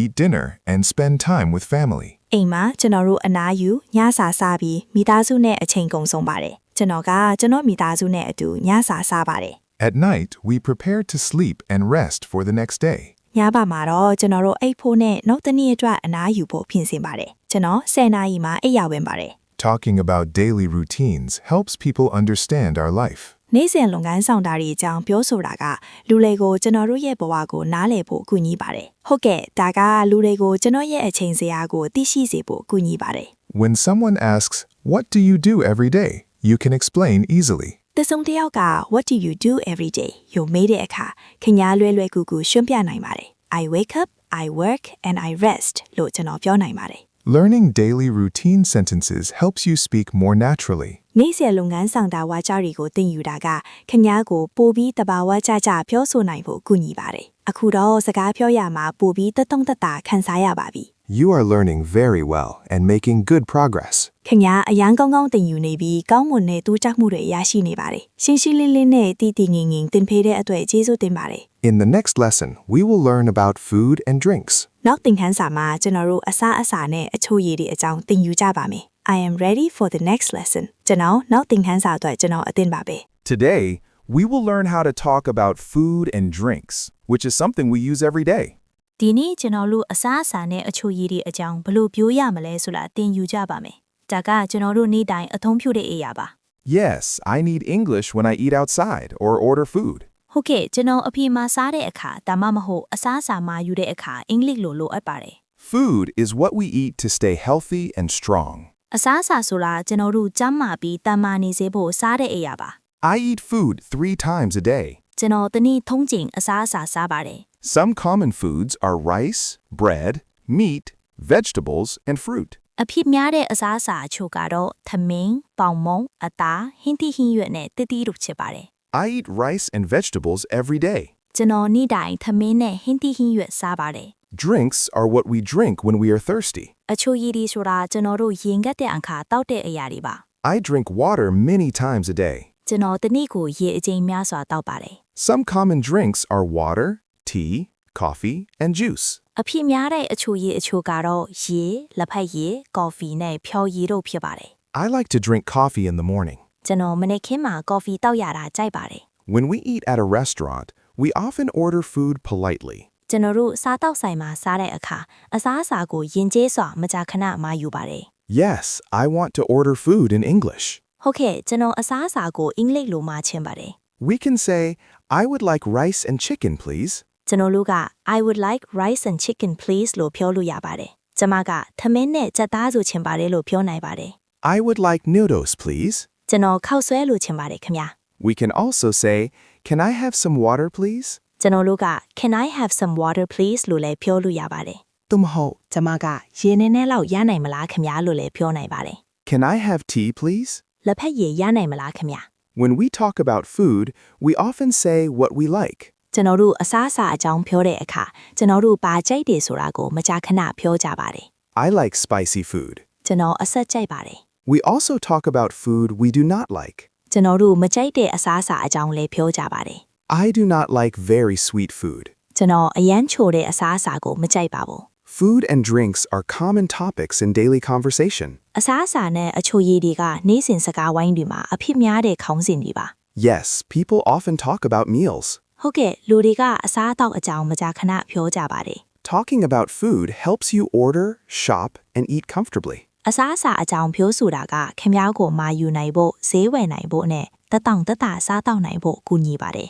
I feel more confident ordering food now. အခုတော့အစားအစာမာယူရမှာပိုပြီးယုံကြည်မှုရှိလာပါပြီ Learning food words helps you live easily in English-speaking places. အစားအစာဆိုင်ရာစကားလုံးတွေကိုသင်ယူတာကအင်္ဂလိပ်စကားပြောတဲ့နေရာဒီမှာခင်ဗျားကိုလွယ်လွယ်ကူကူနေထိုင်နိုင်ဖို့ကူညီပါတယ် This lesson is very useful for daily life. ဒီသင်ခန်းစာကနေ့စဉ်ဘဝအတွက်အရန်အသုံးဝင်ပါတယ် You are learning English very well step by step. ခင်ဗျားအင်္ဂလိပ်စာကိုသစင်ပြီးသစင်ကောင်းကောင်းသင်ယူနေပါတယ် Thank you for teaching in a simple way. ရိုးရှင်းတဲ့နည်းနဲ့သင်ပေးတဲ့အတွက်ကျေးဇူးတင်ပါတယ် In the next lesson, we will learn about clothes and shopping. နောက်သင်ခန်းစာမှာကျွန်တော်တို့အဝတ်အစားတွေနဲ့ဈေးဝယ်တာအကြောင်းသင်ယူကြပါမယ် I am ready for the next lesson. ကျွန်တော်နောက်သင်ခန်းစာအတွက်အသင့်ပါမယ် Today, we will learn how to talk about clothes and shopping, which is very useful in daily life. ဒီနေ့ကျွန်တော်တို့အဝတ်အစားတွေနဲ့ဈေးဝယ်တာအကြောင်းဘယ်လိုပြောရမလဲဆိုတာသင်ယူကြပါမယ်ဒါကနေ့စဉ်ဘဝမှာအရန်အသုံးဝင်ပါတယ် Yes, I often go shopping and want to speak English clearly. ဟုတ်ကဲ့ကျွန်တော်ဈေးဝယ်ထွက်တာမကြာခဏရှိပြီးအင်္ဂလိပ်လိုရှင်းရှင်းလင်းလင်းပြောချင်ပါတယ် Clothes are things we wear every day. အဝတ်အစားဆိုတာကျွန်တော်တို့နေ့တိုင်းဝတ်ဆင်တဲ့အရာတွေပါ I wear clothes every day. ကျွန်တော်နေ့တိုင်းအဝတ်အစားဝတ်ပါတယ် Some common clothes are shirts, pants, shoes, and jackets. အဖြစ်များတဲ့အဝတ်အစားချို့ကတော့ရှက်အင်ကြီးပေါင်းပြီးဖက်နှက်နဲ့ဂျာကင်တို့ဖြစ်ပါတယ် I wear a shirt and pants to work. ကျွန်တော်အလုံးသွားတဲ့အခါရှက်အင်ကြီးနဲ့ပေါင်းပြီးဝတ်ပါတယ် Shoes protect our feet when we walk. ဖက်နှက်တွေကကျွန်တော်တို့လမ်းလျှောက်တဲ့အခါခြေထောက်တွေကိုကာကွယ်ပေးပါတယ်ကျွန်တော်အပြင်သွားတဲ့အခါဖက်နှက်စီပါတယ် When we go shopping, we often ask about price. ကျွန်တော်တို့ဈေးဝယ်ထွက်တဲ့အခါဈေးနှုန်းအကြောင်းမကြာခဏမေးကြပါတယ်ဟုတ်ကဲ့ကျွန်တော်ဈေးနှုန်းကိုမေးချင်ပါတယ် We can say, "How much is this?" ကျွန်တော်တို့က how much is this လို့ပြောလို့ရပါတယ်သို့မဟုတ်ကျွန်မကဒါဘယ်လောက်လဲလို့ပြောနိုင်ပါတယ် How much is this shirt? ဒီရှက်ဟင်ကြီးဘယ်လောက်လဲ When we like something, we can say, "I like this." ကျွန်တော်တို့တစ်ခုခုကိုကြိုက်တဲ့အခါ I like this လို့ပြောလို့ရပါတယ်သို့မဟုတ်ကျွန်မကဒါကိုကြိုက်တယ်လို့ပြောနိုင်ပါတယ် I like these shoes. ဒီဖက်နှက်တွေကိုကျွန်တော်ကြိုက်ပါတယ် When we want a different color or size, we can ask politely. ကျွန်တော်တို့အယောင်ဒါမှမဟုတ်အရွယ်အစားကွာခြားတာကိုလိုချင်တဲ့အခါရင်းကျေးစွာမေးနိုင်ပါတယ်ပိုကြီးတဲ့အရွယ်အစားရနိုင်မလားခင်ဗျာ Clothes have colors and styles. အဝတ်အစားတွေမှာအယောင်တွေနဲ့ပုံစံတွေရှိပါတယ်ကျွန်တော်ကယူရှင်းပြီးတတောင့်တတရှိတဲ့အဝတ်အစားတွေကိုကြိုက်ပါတယ် Shopping words help us buy what we need. ဈေးဝယ်စထိုင်တွေကကျွန်တော်တို့လူအပ်တဲ့အရာတွေကိုဝယ်နိုင်ဖို့ကူညီပါတယ်ဟုတ်ကဲ့အင်္ဂလိပ်စာနဲ့ဈေးဝယ်တာပိုလွယ်ပါတယ် We also talk about clothes when we describe people. ကျွန်တော်တို့ကလူတွေကိုဖော်ပြတဲ့အခါအဝတ်အစားတွေအကြောင်းလည်းပြောကြပါတယ် He is wearing a blue shirt. သူကအပြာရောင်ရှစ်အင်ကြီးဝတ်ထားပါတယ် Talking about clothes is common in daily conversation. အဝတ်အစားတွေအကြောင်းပြောဆိုတာကနေ့စဉ်စကားဝိုင်းမှာအဖြစ်များပါတယ် I feel more confident shopping now. အခုတော့ဈေးဝယ်ရမှာပိုပြီးယုံကြည်မှုရှိလာပါပြီ Learning shopping words helps you live comfortably. ဈေးဝယ်စကားလုံးတွေကိုသင်ယူတာကခင်ဗျားကိုတတုံတတနေထိုင်နိုင်ဖို့ကူညီပါတယ်ဒီသင်ခန်းစာကအရန်အထောက်အကူပြုပါတယ် You are doing very well with your English learning. ရှင်းလင်းတဲ့သင်ကြားမှုအကျဉ်းစုတင်ပါတယ် In the next lesson, we will talk about places in town. နောက်သင်ခန်းစာမှာကျွန်တော်တို့မြို့ထဲကနေရာတွေအကြောင်းပြောကြပါမယ် I am ready for the next lesson. နောက်သင်ခန်းစာဝတ်ကျွန်တော်အသင့်ပါပဲ Today, we will learn about places in town, which helps us talk about where we go in daily life. ဒီနေ့ကျွန်တော်တို့မြို့ထက်ကနေရာတွေအကြောင်းသိယူကြပါမယ်။ဒါတွေကနေ့စဉ်ဘဝမှာကျွန်တော်တို့ပဲသွားတယ်ဆိုတာပြောဖို့ကူညီပါတယ် Yes, I want to talk about places I visit every day. ။ဟုတ်ကဲ့ကျွန်တော်နေ့တိုင်းသွားရောက်တဲ့နေရာတွေအကြောင်းပြောချင်ပါတယ် A town has many places that people use often. ။မြို့တစ်မြို့မှာလူတွေမကြာခဏအသုံးပြုတဲ့နေရာအများအပြားရှိပါတယ်။ကျွန်တော်ကကျွန်တော်မြို့ထက်ကနေရာအများအပြားကိုသွားပါတယ် Some common places are school, bank, market, hospital, and office. အဖြစ်များတဲ့နေရာအချို့ကတော့ကျောင်းဘန်ဈေးရုံနဲ့ရုံလို့ဖြစ်ပါတယ်ကျွန်တော်ဈေးနဲ့ဘန်ကိုသွားပါတယ် A school is a place where students learn. ကျောင်းဆိုတာကျောင်းသားတွေစတင်ယူတဲ့နေရာပါကျွန်တော်မနေ့ကမှကျောင်းသွားပါတယ် A bank is a place where people keep and use money. ဘန်ဆိုတာလူတွေပိုက်ဆံထားပြီးအသုံးပြုတဲ့နေရာပါကျွန်တော်ပိုက်ဆံထုတ်ဖို့ဘန်ကိုသွားပါတယ် A market is a place where people buy food and daily items. ဈေးဆိုတာလူတွေအစားအစာနဲ့နေ့စဉ်သုံးပစ္စည်းတွေဝယ်ယူတဲ့နေရာပါကျွန်တော်ဈေးမှာဟင်းသီးဟင်းရွက်ဝယ်ပါတယ် A hospital is a place where people see doctors and get help. ဈေးရုံဆိုတာလူတွေဆရာဝန်တွေနဲ့တွေ့ပြီးအကူအညီရယူတဲ့နေရာပါကျွန်တော်နေမကောင်းတဲ့ခါဈေးရုံကိုသွားပါတယ် We use place words when we talk about our daily routine. ကျွန်တော်တို့နေ့စဉ်လုပ်ငန်းဆောင်တာအကြောင်းပြောတဲ့အခါနေရာဆိုင်ရာစကားလုံးအကိုအသုံးပြုပါတယ် I go to work and then go home. ကျွန်တော်အလုပ်သွားပြီးတော့အိမ်ပြန်ပါတယ် When someone asks, "Where do you go?" you can answer clearly. တစုံတစ်ယောက်က where do you go လို့မိတဲ့အခါခင်ဗျားရှင်းရှင်းလင်းလင်းဖြေနိုင်ပါတယ် I go to the market. ကျွန်တော်ဈေးကိုသွားပါတယ် Talking about places helps people understand our life. နေရာတွေအကြောင်းပြောဆိုတာကယူတွေကိုကျွန်တော်တို့ရဲ့ဘဝကိုနားလည်ဖို့ကူညီပါတယ်ဟုတ်ကဲ့ဒါကစကားဝိုင်းကိုလွယ်ကူစေပါတယ် Place words help us give information and directions. နေရာဆိုင်ရာစကားလုံးတွေကကျွန်တော်တို့ကိုအချက်လက်တွေနဲ့လမ်းညွှန်ချက်တွေပေးနိုင်ဖို့ကူညီပါတယ်အခုတော့နေရာတွေအကြောင်းပြောဆိုရမှာပိုပြီးယုံကြည်မှုရှိလာပါပြီ Learning places in town is very useful for daily life. မြို့ထေကနေရာတွေကိုသင်ယူတာကနေ့စဉ်ဘဝအတွက်အရင်အသုံးဝင်ပါတယ်ဒီသင်ခန်းစာကအရင်အထောက်အကူပြုပါတယ် You are learning English very well, step by step. ရှင်းရှင်းလင်းလင်းသင်ပေးတဲ့အတွက်ကျေးဇူးတင်ပါတယ် In the next lesson, we will learn how to ask for directions. နောက်သင်ခန်းစာမှာကျွန်တော်တို့လမ်းညွှန်တောင်းနည်းကိုသင်ယူကြပါမယ်နောက်သင်ခန်းစာအတွက်ကျွန်တော်အသင်ပါပဲ Today, we will learn how to ask for directions, which helps us find places in town easily. ဒီနေ့ကျွန်တော်တို့လမ်းညွှန်တောင်းနည်းကိုသင်ယူကြပါမယ်ဒါကကျွန်တော်တို့ကိုမြို့ထဲကနေရာတွေကိုလွယ်လွယ်ကူကူရှာဖွေနိုင်ဖို့ကူညီပါတယ် Yes, sometimes I do not know where a place is. ဟုတ်ကဲ့တခါကရန်ကျွန်တော်နေရာတစ်ခုဘယ်မှာရှိတယ်ဆိုတာမသိပါဘူး When we want to find a place, we often ask politely. ကျွန်တော်တို့နေရာတစ်ခုကိုရှာချင်တဲ့အခါယဉ်ကျေးစွာမကြာခဏမေးကြပါတယ် I want to ask in a polite way. ကျွန်တော်ယဉ်ကျေးတဲ့နည်းနဲ့မေးချင်ပါတယ် We can start by saying, "Excuse me," before asking a question. ကျွန်တော်လုံးကမေးခွန်းမမေးခင် excuse me လို့ပြောချင်းဖြင့်စတင်နိုင်ပါတယ် Excuse me sounds polite. excuse me ကယဉ်ကျေးတယ်လို့ထင်ရပါတယ် A common question is, "Where is the bank?" အဖြစ်များတဲ့မေးခွန်းတစ်ခုကတော့ where is the bank ပါအဖြစ်များတဲ့မေးခွန်းတစ်ခုကတော့ဘဏ်ဖယ်မှာလဲပါ Where is the market? ဈေးဘယ်မှာလဲ People usually answer by using simple direction words. လူတွေကပုံမှန်အားဖြင့်ရိုးရှင်းတဲ့လမ်းညွှန်စကားလုံးတွေကိုအသုံးပြုပြီးဖြေကြပါတယ် I want to learn those words. အဲ့ဒီစကားလုံးတွေကိုကျွန်တော်သင်ယူချင်းပါတယ် Some direction words are left, right, and straight. လမ်းညွှန်စကားလုံးအချို့ကတော့ left right နဲ့ straight တို့ဖြစ်ပါတယ်လမ်းညွှန်စကားလုံးအချို့ကတော့ဘဲညာတက်တက်သွားတို့ဖြစ်ပါတယ် Left, right, and straight are easy to remember. ဘဲညာနဲ့တက်တက်သွားတာတွေကမှတ်ရလွယ်ပါတယ် When a place is in front, we can say, "Go straight." နေရာတစ်ခုကရှေ့မှာရှိတဲ့အခါကျွန်တော်တို့က go straight လို့ပြောနိုင်ပါတယ်နေရာတစ်ခုကရှေ့မှာဆိုရင်တက်တက်သွားပါလို့ပြောနိုင်ပါတယ် Go straight sounds simple. go straight ကရိုးရှင်းတယ်လို့ထင်ရပါတယ် When a place is on the left side, we say, "Turn left." နေရာတစ်ခုကဘယ်ဘက်ချမ်းမှာရှိတဲ့အခါ turn left လို့ကျွန်တော်တို့ပြောပါတယ်နေရာတစ်ခုကဘယ်ဘက်ချမ်းမှာဆိုရင်ဘယ်ဘက်ကွေ့ပါလို့ပြောပါတယ် Turn left at the corner. လမ်းထောင်မှာဘယ်ဘက်ကွေ့ပါ When a place is on the right side, we say, "Turn right." နေရာတစ်ခုကညာဘက်ချမ်းမှာရှိတဲ့အခါ turn right လို့ကျွန်တော်တို့ပြောပါတယ်နေရာတစ်ခုကညာဘက်ချမ်းမှာဆိုရင်ညာဘက်ကွေ့ပါလို့ပြောပါတယ် Turn right after the shop. ဆိုင်ပြီးရင်ညာဘက်ကွေ့ပါ We also use words like near and far to explain distance. ကျွန်တော်တို့အကွာအဝေးကိုရှင်းပြဖို့ near နဲ့ far လို့စကားလုံးတွေကိုလည်းအသုံးပြုပါတယ် Near means not far. near ဆိုတာကမဝေးဘူးလို့အဓိပ္ပာယ်ရပါတယ် For example, we can say, "The bank is near the market." ဥပမာကျွန်တော်တို့က the bank is near the market လို့ပြောလို့ရပါတယ်ဘဏ်ကဈေးနားမှာပါလို့ပြောနိုင်ပါတယ် The hospital is near my house. ဈေးရုံကကျွန်တော်အိမ်နားမှာပါ We can also say, "The school is far from here." ကျွန်တော်တို့က the school is far from here လို့လည်းပြောလို့ရပါတယ်ကျောင်းကဒီကနေဝေးပါတယ်လို့လည်းပြောနိုင်ပါတယ် My office is far from my home. ကျွန်တော်ရုံးကကျွန်တော်အိမ်နဲ့ဝေးပါတယ် People often add landmarks to help others understand better. လူတွေကတခြားသူတွေကိုပိုကောင်းကောင်းနားလည်စေဖို့အထင်ကရာနေရာတွေကိုမကြာခဏထည့်ပြောတတ်ပါတယ် Landmarks help me remember places. အထင်ကရာနေရာတွေကကျွန်တော်ကိုနေရာတွေကိုမှတ်မိဖို့ကူညီပါတယ် For example, go straight and turn left at the hospital.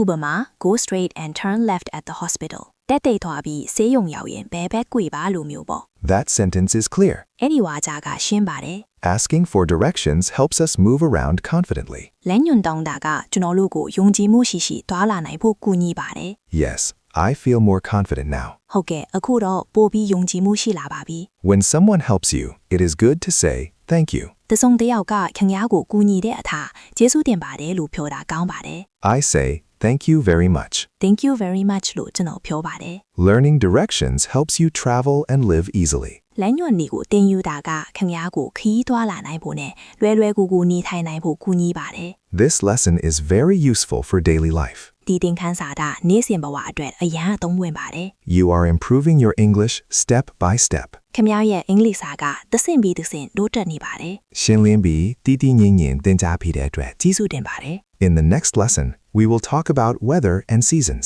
နောက်သင်ခန်းစာမှာကျွန်တော်တို့ယာတီဥတုနဲ့ယာတီတွေအကြောင်းပြောကြပါမယ် I am ready for the next lesson. နောက်သင်ခန်းစာအတွက်ကျွန်တော်အသင့်ပါမယ် Lesson 15 Weather and Seasons.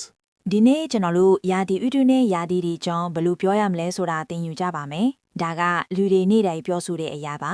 Yes, people often talk about the weather. ဟုတ်ကဲ့လူတွေကယာတီဥတုအကြောင်းမကြာခဏပြောကြပါတယ် Weather tells us what the day is like, such as sunny or rainy. ယာတီဥတုကနေတာတာဒါမှမဟုတ်မိုးရွာတာလိုမျိုးတနေ့တာပဲလို့ရှိတယ်ဆိုတာကိုပြောပြပါတယ် I like talking about weather because it is easy. ယာတီဥတုအကြောင်းပြောရတာလွယ်တာကြောင့်ကျွန်တော်ကြိုက်ပါတယ် When the sun is bright, we say the weather is sunny. နေကတောက်ပတဲ့အခါယာတီဥတုကနေတာတယ်လို့ကျွန်တော်တို့ပြောပါတယ် Today is sunny and warm. ဒီနေ့နေတာပြီးနှွေးပါတယ် When water falls from the sky, we say it is rainy. ကောင်းကင်ကရေတွေကျလာတဲ့အခါမိုးရွာတယ်လို့ကျွန်တော်တို့ပြောပါတယ် Yesterday was rainy. မနေ့ကမိုးရွာတယ် When the weather is very warm, we say it is hot. ယာတီဥတုကအရာနှွေးတဲ့အခါပူတယ်လို့ကျွန်တော်တို့ပြောပါတယ် It is hot in the afternoon. နေ့လယ်ခင်းမှာပူပါတယ် When the weather is not warm, we say it is cold. ယာတီဥတုကမနှွေးတဲ့အခါအေးတယ်လို့ကျွန်တော်တို့ပြောပါတယ်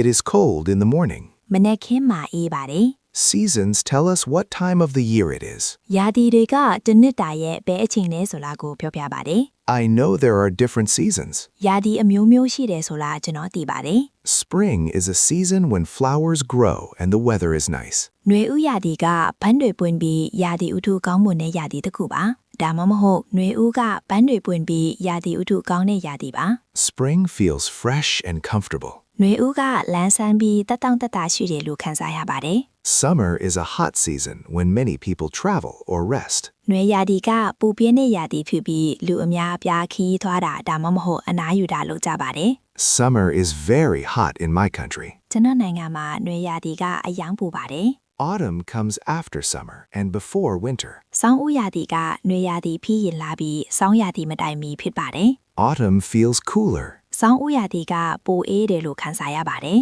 Winter is the coldest season in many places. ဆောင်းယာတီကနေရာအများအပြားမှာအေးဆုံးယာတီပါ Winter is cold, but I like it. ဆောင်းယာတီကအေးပြီးမဲ့ကျွန်တော်ကြိုက်ပါတယ် We often talk about weather when we meet people. ကျွန်တော်တို့လူတွေနဲ့တွေ့တဲ့အခါယာတီဥတုအကြောင်းမကြာခဏပြောကြပါတယ် Yes, it is an easy topic. ဟုတ်ကဲ့ဒါကလွယ်ကူတဲ့ခေါင်းစဉ်တစ်ခုပါ For example, we say, the weather is nice today. ဥပမာကျွန်တော်တို့က the weather is nice today လို့ပြောပါတယ်ဒါမှမဟုတ်ဒီနေ့ယာတီဥတုကောင်းတယ်လို့ပြောပါတယ် Or we say, it is very hot today. ဒါမှမဟုတ်ဒီနေ့အယံပူတယ်လို့ကျွန်တော်တို့ပြောပါတယ် Talking about weather helps start conversations. ယာတီဥတုအကြောင်းပြောဆိုတာကစကားဝိုင်းတွေစတင်ဖို့ကူညီပါတယ် I feel comfortable talking about weather now. အခုတော့ယာတီဥတုအကြောင်းပြောဆိုရမှာတက်တောင့်တက်တာခံစားရပါတယ် Weather words help us plan our day. ယာတီဥတုဆိုင်ရာစကားလုံးတွေကကျွန်တော်တို့ရတဲ့နေ့တာကိုစီစဉ်ဖို့ကူညီပါတယ် Yes, I plan my day by the weather.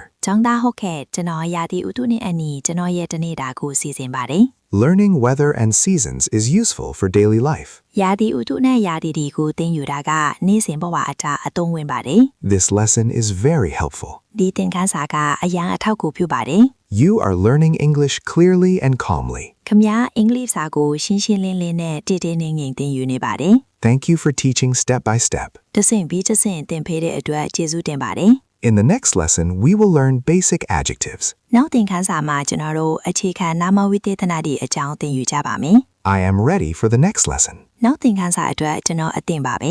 Today, we will learn basic adjectives, which are words we use to describe people, places, and things in a simple way. ဒီနေ့ကျွန်တော်တို့အခြေခံနာမဝိသေသနာရေးအကြောင်းသင်ယူကြပါမယ်ဒါတွေကလူတွေနေရာတွေနဲ့အရာဝတ္ထုကိုရိုးရှင်းတဲ့နည်းနဲ့ဖော်ပြဖို့ကျွန်တော်တို့အသုံးပြုတဲ့စကားလုံးတွေပါ Yes, I want to describe things clearly in English. ဟုတ်ကဲ့ကျွန်တော်အရာဝတ္ထုကိုအင်္ဂလိပ်လိုရှင်းရှင်းလင်းလင်းဖော်ပြချင်ပါတယ် Adjectives help us explain what something is like, such as big or small, good or bad, and happy or sad. နာမဝိသေသနာတွေကအရာတစ်ခုဘယ်လိုရှိတယ်ဆိုတာရှင်းပြဖို့ကူညီပါတယ်ဥပမာကြီးတာဒါမှမဟုတ်သေးတာကောင်းတာဒါမှမဟုတ်ဆိုးတာဖြောတာဒါမှမဟုတ်ဝမ်းနေတာတွေလိုမျိုးပါ I use these words in my daily life. ဒီစကားလုံးတွေကိုကျွန်တော်နေ့စဉ်ဘဝမှာအသုံးပြုပါတယ် When something has a large size, we say it is big. အရာတစ်ခုကအရွယ်အစားကြီးတဲ့အရာဒါက big ကြီးတယ်လို့ကျွန်တော်တို့ပြောပါတယ် My house is big. ကျွန်တော်အိမ်ကကြီးပါတယ် When something has a small size, we say it is small. အရာတစ်ခုကအရွယ်အစားသေးတဲ့အရာဒါက small သေးတယ်လို့ကျွန်တော်တို့ပြောပါတယ် My phone is small. ကျွန်တော်ဖုန်းကသေးပါတယ် When something is nice or helpful, we say it is good. အရာတစ်ခုကကောင်းတာဒါမှမဟုတ်အထောက်အကူပြုတဲ့အခါဒါက good ကောင်းတယ်လို့ကျွန်တော်တို့ပြောပါတယ် This lesson is good and clear. ဒီသင်ခန်းစာကကောင်းပြီးရှင်းပါတယ် When something is not nice or helpful, we say it is bad. အရာတစ်ခုကမကောင်းတာဒါမှမဟုတ်အထောက်အကူမပြုတဲ့အခါဒါက bad ဆိုးတယ်လို့ကျွန်တော်တို့ပြောပါတယ် Bad weather makes my day difficult. ရာသီဥတုဆိုတာကကျွန်တော်တနေ့တာကိုခက်ခဲစေပါတယ် When a person feels joyful, we say the person is happy. လူတစ်ယောက်ကပျော်ရွှင်တယ်လို့ခံစားရတဲ့အခါအဲ့ဒီလူက happy ပျော်ရွှင်ပါတယ်လို့ကျွန်တော်တို့ပြောပါတယ် I feel happy when I learn English. ကျွန်တော်အင်္ဂလိပ်စာသင်ယူတဲ့အခါပျော်ရွှင်တယ်လို့ခံစားရပါတယ် When a person does not feel joyful, we say the person is sad. လူတစ်ယောက်ကမပျော်ရွှင်တဲ့အခါအဲ့ဒီလူက sad ဝမ်းနည်းပါတယ်လို့ကျွန်တော်တို့ပြောပါတယ် I feel sad when I am tired. ကျွန်တော်ပင်ပန်းတဲ့အခါဝမ်းနည်းတယ်လို့ခံစားရပါတယ် We use adjectives with nouns to make sentences clear. ကျွန်တော်တို့ဝါကြတွေကိုရှင်းလင်းစေဖို့နာမ်တွေနဲ့အတူနာမဝိသေသနာတွေကိုအသုံးပြုပါတယ် I have a big family and a small house. ကျွန်တော်မှာမိသားစုကြီးတစ်ခုနဲ့အိမ်သေးသေးလေးတစ်လုံးရှိပါတယ် We also use adjectives after the verb be. ကျွန်တော်တို့က be ကရနောက်မှာနာမဝိသေသနာတွေကိုလည်းအသုံးပြုပါတယ် I am happy today. ဒီနေ့ကျွန်တော်ပြောပါတယ် Adjectives help us talk about feelings, objects, and situations. နာမဝိသေသနာတွေကကျွန်တော်တို့ကိုခန်းစားချက်တွေအရာဝတ္ထုတွေနဲ့အခြေအနေတွေအကြောင်းပြောဖို့ကူညီပါတယ် Yes, adjectives help me explain my life. ဟုတ်ကဲ့နာမဝိသေသနာတွေကကျွန်တော်ရဲ့ဘဝကိုရှင်းပြနိုင်ဖို့ကူညီပါတယ် We can use more than one adjective in daily conversation. ကျွန်တော်တို့နေ့စဉ်စကားဝိုင်းမှာနာမဝိသေသနာတစ်ခုထည့်ပို့ပြီးအသုံးပြုနိုင်ပါတယ် Today is a good and sunny day. ဒီနေ့ကကောင်းမွန်ပြီးနေသားတဲ့နေ့ကနေ့ပါ Using adjectives makes your English sound natural and clear. နာမဝိသေသနာတွေကိုအသုံးပြုတာကခင်ဗျားရဲ့အင်္ဂလိပ်စကားကိုတဘာဝကျပြီးရှင်းလင်းစေပါတယ် I feel more confident using adjectives now. အခုတော့နာမဝိသေသနာတွေကိုအသုံးပြုရမှာပိုပြီးယုံကြည်မှုရှိလာပါပြီ Learning adjectives helps you describe your world easily. နာမဝိသေသနာတွေကိုသင်ယူတာကခင်ဗျားရဲ့ကဘာကိုလွယ်လွယ်ကူကူဖော်ပြနိုင်ဖို့ကူညီပါတယ် This lesson helps me speak better. ဒီသင်ခန်းစာကကျွန်တော်ကိုပိုကောင်းကောင်းပြောဆိုနိုင်ဖို့ကူညီပါတယ် You are learning calmly and step by step. ခင်ဗျားတီတီငယ်ငယ်တဲ့ကစင်ပြီးတစင်သင်ယူနေပါတယ် Thank you for teaching in a simple way. ရိုးရှင်းတဲ့နည်းနဲ့သင်ပေးတဲ့အတွက်ကျေးဇူးတင်ပါတယ် In the next lesson, we will talk about home and rooms. နောက်သင်ခန်းစာမှာကျွန်တော်တို့အိမ်နဲ့အခန်းတွေအကြောင်းပြောကြပါမယ် I am ready for the next lesson. နောက်သင်ခန်းစာအတွက်ကျွန်တော်အသင့်ပါပဲ Today, we will learn how to talk about our home and the rooms inside it, which is a very common topic in daily conversation. ဒီနေ့ကျွန်တော်တို့အိမ်နဲ့အိမ်ထဲကအခန်းတွေအကြောင်းဘယ်လိုပြောရမလဲဆိုတာသင်ယူကြပါမယ်ဒါကနေ့စဉ်စကားဝိုင်းတွေမှာအရင်အဖြစ်များတဲ့ခေါင်းစဉ်တစ်ခုပါ Yes, people often ask me about my home. ဟုတ်ကဲ့လူတွေကကျွန်တော်အိမ်အကြောင်းမကြာခဏမေးကြပါတယ် A home is the place where we live, rest, and feel comfortable. အိမ်ဆိုတာကျွန်တော်တို့နေထိုင်အနားယူပြီးတတုံတက်တာခံစားရတဲ့နေရာပါ My home is a quiet and peaceful place. ကျွန်တော်အိမ်ကတိတ်ဆိတ်ပြီးငြိမ်းချမ်းတဲ့နေရာလေးပါ A home usually has different rooms, and each room has a purpose. အခန်းတစ်လုံးမှာပုံမှန်အားဖြင့်အခန်းအမျိုးမျိုးရှိပြီးအခန်းတစ်ခန်းစီမှာရည်ရွယ်ချက်ရှိပါတယ်အခန်းချုပ်ကိုကျွန်တော်သိပေမဲ့ပို့ပြီးသင်ယူချင်ပါတယ် A bedroom is the room where we sleep and rest at night. အိတ်ခမ်းဆိုတာကျွန်တော်တို့ညဘက်မှာအိပ်ပြီးအနားယူတဲ့အခန်းပါကျွန်တော်ညတိုင်းကျွန်တော်အိတ်ခမ်းမှာအိပ်ပါတယ် A kitchen is the room where we cook and prepare food. မီးဖိုချောင်းဆိုတာကျွန်တော်တို့အစားအစာချက်ပြုတ်ပင်းစင်တဲ့အခန်းပါကျွန်တော်မီးဖိုချောင်းမှာအစားအစာချက်ပါတယ် A bathroom is the room where we wash and clean our body. ရေချိုးခန်းဆိုတာကျွန်တော်တို့ကိုလက်တန့်စင်တဲ့အခန်းပါကျွန်တော်မနက်ခင်းနဲ့ညဘက်မှာရေချိုးခန်းကိုအသုံးပြုပါတယ် A living room is the room where family members sit together and relax. အိတ်ခမ်းဆိုတာမိသားစုဝင်တွေအတူတူထိုင်ပြီးအနားယူတဲ့အခန်းပါကျွန်တော်တို့အိတ်ခမ်းမှာရုပ်မြင်သံကြားကြည့်ပါတယ် We use home and room words when we describe our daily life. ကျွန်တော်တို့နေ့စဉ်ဘဝကိုဖော်ပြတဲ့အခါအိမ်နဲ့အခန်းဆိုင်ရာစကားလုံးတွေကိုအသုံးပြုပါတယ်ကျွန်တော်ညဘက်မှာကျွန်တော်အိတ်ခမ်းမှာနေပြီးညနေခင်းမှာအိတ်ခမ်းမှာနေပါတယ် People often ask, "Where do you live?" or "How many rooms are in your home?" လူတွေက Where do you live ဒါမှမဟုတ် How many rooms are in your home လို့မကြာခဏမေးကြပါတယ်ချမဟုတ်ဘယ်မှာနေလဲဒါမှမဟုတ်ခင်ဗျားအိမ်မှာအခန်းဘယ်နှခန်းရှိလဲလို့မကြာခဏမေးကြပါတယ် ကျွန်တော်က အိတ်ခမ်းနှခမ်းပါတဲ့အိမ်သေးသေးလေးကလုံးမှာနေပါတယ် Talking about home helps people understand our life better. အိမ်ငယ်ချောင်းပြောဆိုတာကလူတွေကိုကျွန်တော်တို့ရဲ့ဘဝကိုပိုကောင်းကောင်းနားလည်စေဖို့ကူညီပါတယ်ဟုတ်ကဲ့ဒါကလူတွေကိုကျွန်တော်ကိုသိရှိစေဖို့ကူညီပါတယ် We also use adjectives to describe our home and rooms. ကျွန်တော်တို့ကကျွန်တော်တို့ရဲ့အိမ်နဲ့အခန်းတွေကိုဖော်ပြဖို့နာမဝိသေသနတွေကိုလည်းအသုံးပြုပါတယ်ကျွန်တော်အိမ်ကတန်ရှင်းပြီးတတန့်တတရှိပါတယ် Learning home and room words helps you speak naturally. အိမ်နဲ့အခန်းဆိုင်ရာစကားလုံးတွေကိုသင်ယူကခင်မလားကိုတဘာဝကြကြဖြိုးဆိုနိုင်ဖို့ကူညီပါတယ်အခုတော့ကျွန်တော်အိမ်အကြောင်းဖြိုးဆိုရမှာပို့ပြီးယုံကြည်မှုရှိလာပါပြီ ဆရာမခင်ဗျားအင်္ဂလိပ်စာကိုရှင်းရှင်းလင်းလင်းနဲ့သစင်ပြီးသစင်သင်ယူနေပါတယ်တည်တည်ငြိမ်ငြိမ်နဲ့ရိုးရှင်းစွာသင်ပေးတဲ့အတွက်ကျေးဇူးတင်ပါတယ်နောက်သင်ခန်းစာမှာကျွန်တော်တို့ရိုးရှင်းတဲ့မေးခွန်းတွေမေးနည်းကိုသင်ယူကြပါမယ်